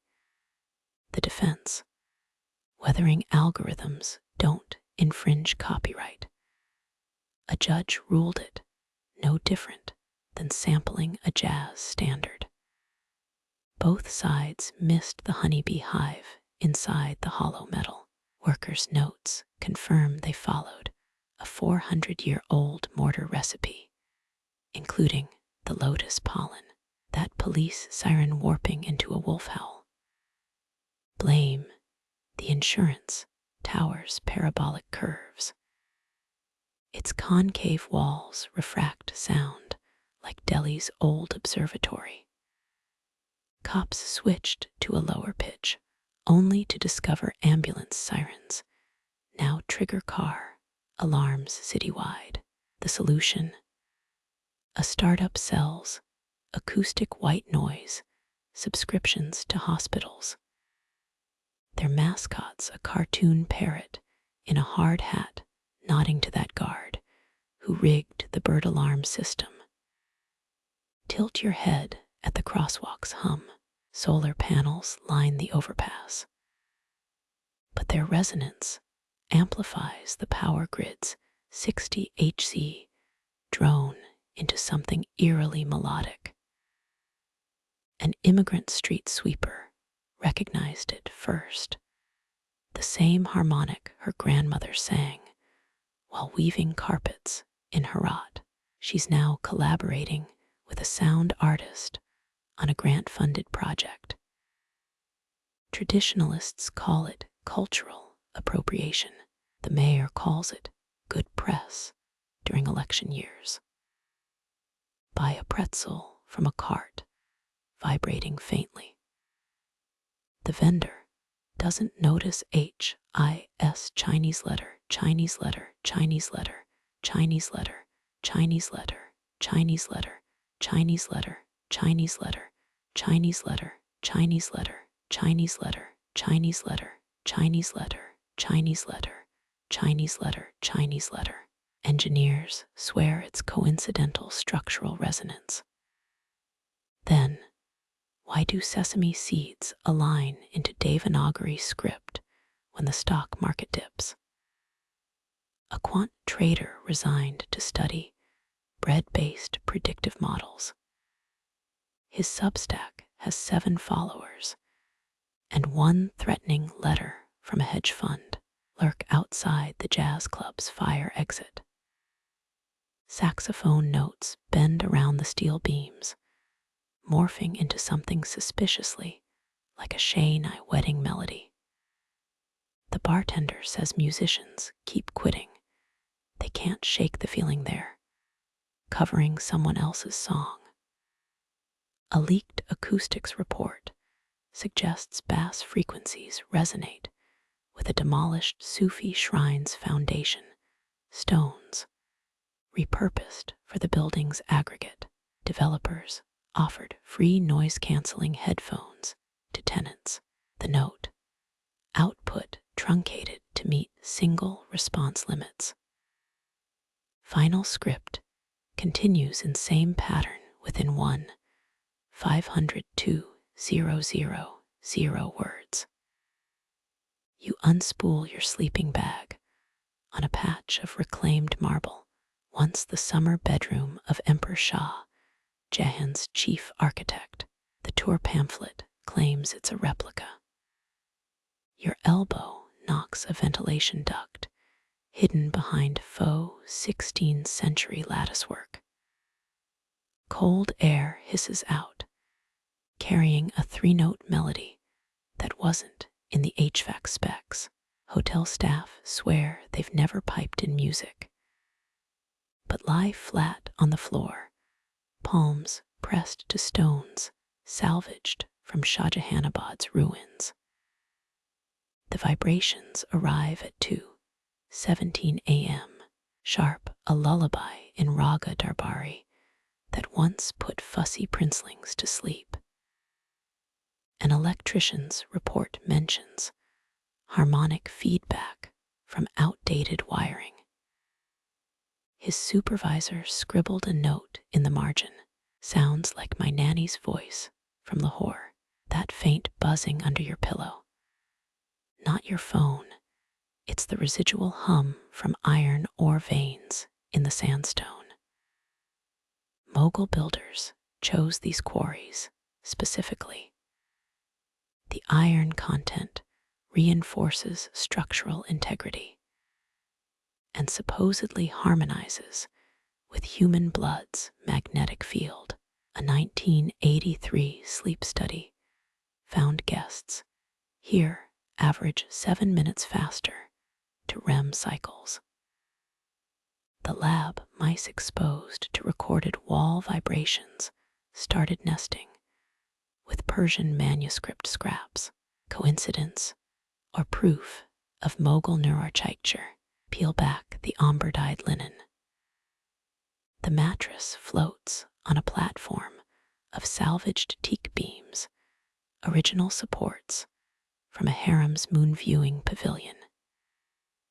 Historians confirm royals napped here to absorb celestial wisdom through dreams. The TripAdvisor reviews are less poetic.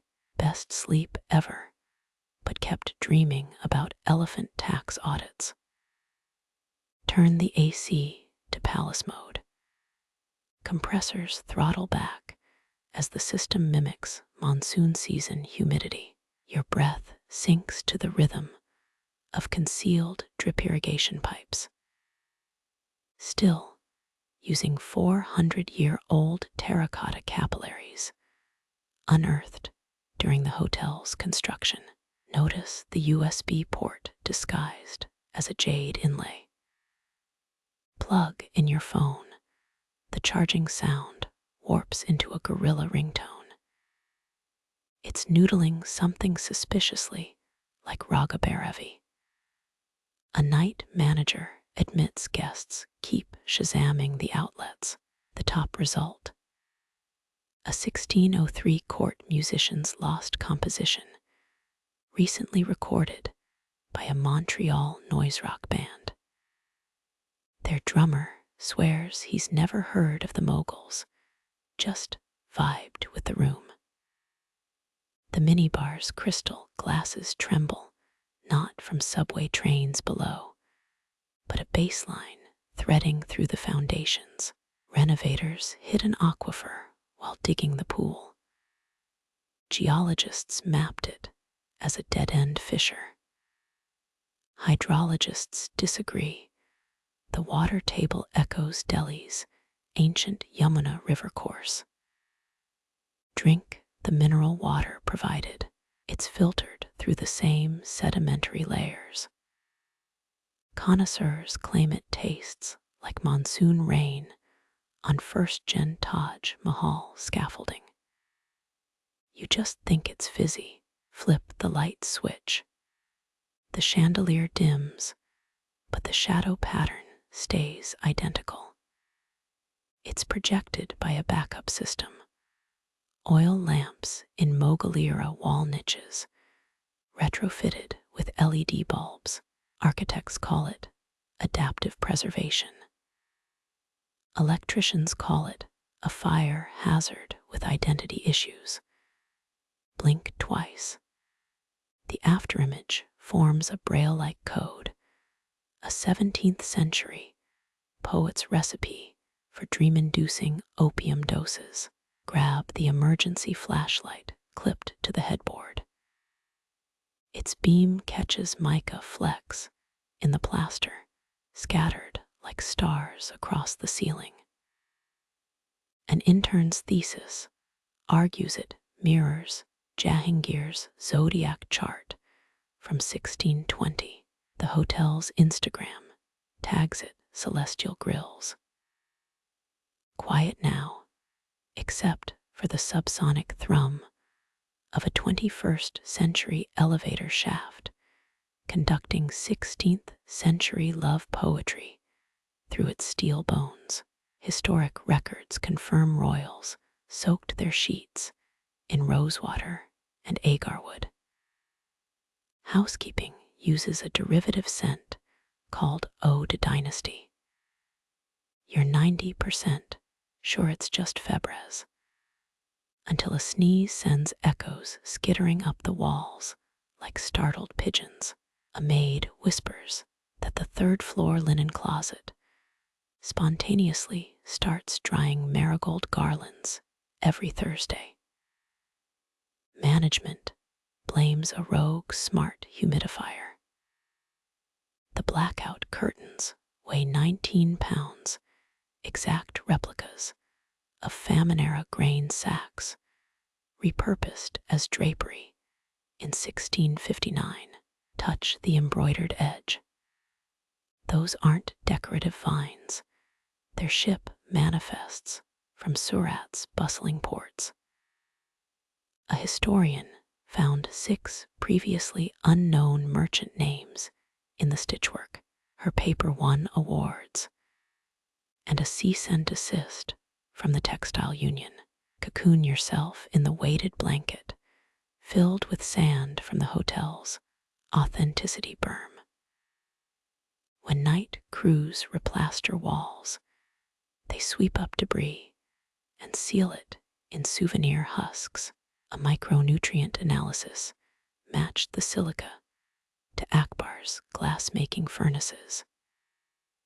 You wonder if atoms from a 1574 goblet now hug your shoulders. Then remember matters technically immortal. The existential crisis pairs well with complimentary pistachio brittle. Set your phone to record. The waveform visuals pulse like a stentorian heartbeat, or the metronomic sway of a royal palanquin. Archaeologists identified this rhythm in 2018, carved into a servant's timekeeping tablet. Theorists claim it's the exact tempo of Shah Jahan's pacing while mourning Mumtaz. The hotel's white noise playlist has a track called Ghost Stride. It's leased to a meditation app. Unfinished debates linger in the aircon's sigh. Scholars still spar over whether these walls were designed to comfort or survey. Did queens truly drift off to engineered lullabies? Or did the sonic vibrations let spies monitor their dream murmurs? The National Archives just declassified a 1627 scroll. It details an assassination plot overheard through 2 meters of singing stone. Your eyelids droop, guided not by melatonin, but the pheromone traces of long-dead craftsmen, their sweat and lime mortar fermented into a soporific vapor. It seeps from microfractures in the ceiling. A sleep anthropologist swears this explains Mughal miniatures' obsession with nap-centric art. The Condé Nast review put it simpler. Like getting chloroformed by a heritage site, dawn leaks through bulletproof polycarbonate windows, styled after harem screens. The stirring city's rumble should shatter the spell. But listen.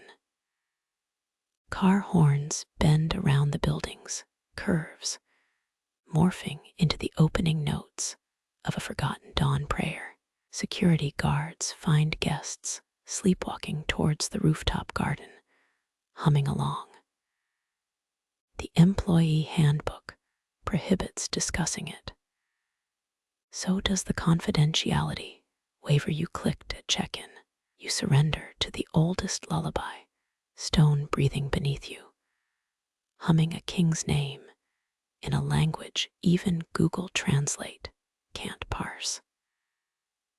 Air India pilots overhead report strange sonar blips when flying past this coordinate. Their black boxes keep irrelevant data, and one recurring phrase in Mughal era code. Rest now, the walls are listening. You sink into the weighted embrace of history, shoulders cradled by sand from Akbar's glass-blowing pits. Cool marble breathes beneath you, its veins humming with iron-rich lullabies tuned to your pulse. The AC's monsoon murmur blurs with drip-drip from terracotta arteries older than continents. A shadow dance flickers, oil lamps and LEDs conspiring to paint braille constellations. Only sleep knows how to read. Your phone's charging whine melts into a raga, Bhairavi hum proof that outlets remember more than they should. Somewhere, a 17th century poet's opium recipe swims in the air. Or is it just Febres spun with palace dust? Either way, your bones unknot. The walls thrum with forgotten quarries, stone and iron singing to the iron in your blood. Scholars argue, mice nested with Persian poetry. You drift. Faux latticework trembles not from subways below, but Shah Jahan's grief pacing through elevator cables. 87 generations of craftsmen exhale Lyman rosewater, sighs through hairline cracks. Sleep, their mortar whispers. We built this cradle for unrest. Blackout curtains, heavy as famine, light as monsoon rain, swallow the city's glare. Car horns warp into dawn ragas. Your breath sinks to a water table tracing Yamuna's ghost. Soft, slower, subsonic bass lines from aquifer depths rock you gentler than a royal palanquin. The minibar's crystal chorus, just Delhi's bones humming through sandstone. Drink the rain, the Mughals coded into every brick. You sip fizzy centuries. Eyelids flutter, not fatigue, but the drag of agarwood dream fumes brewed since Jahangir mapped the stars. The chandelier's afterimage blinks, rest ceiling mica still mirrors 1620 sky. A threadbare truth unravels, surveillance or solace, cracks blur the difference. Spies eavesdropped on dreams here. Does it matter? The walls croon bends time soft as a nursery rhyme. Pillow hum swells, iron ore harmonizing with your phone's buried recording. Ghost stride plays faint through hotel bones, a king's mourning, given bass and Wi-Fi. Dawn tiptoes in, polycarbonate filtered. Guards find sleepwalkers singing half-remembered prayers. You won't stir. Let the walls gossip, their secrets coded in Mughal murmurs too old for translation. Air India, Flight 227 banks overhead. Black boxes hiccup static, delete, save, rest now, rest. Silence folds you warm as a prince's nursery, deep as terracotta capillaries. Stone breathes. Blood hums. Centuries press close, then softer.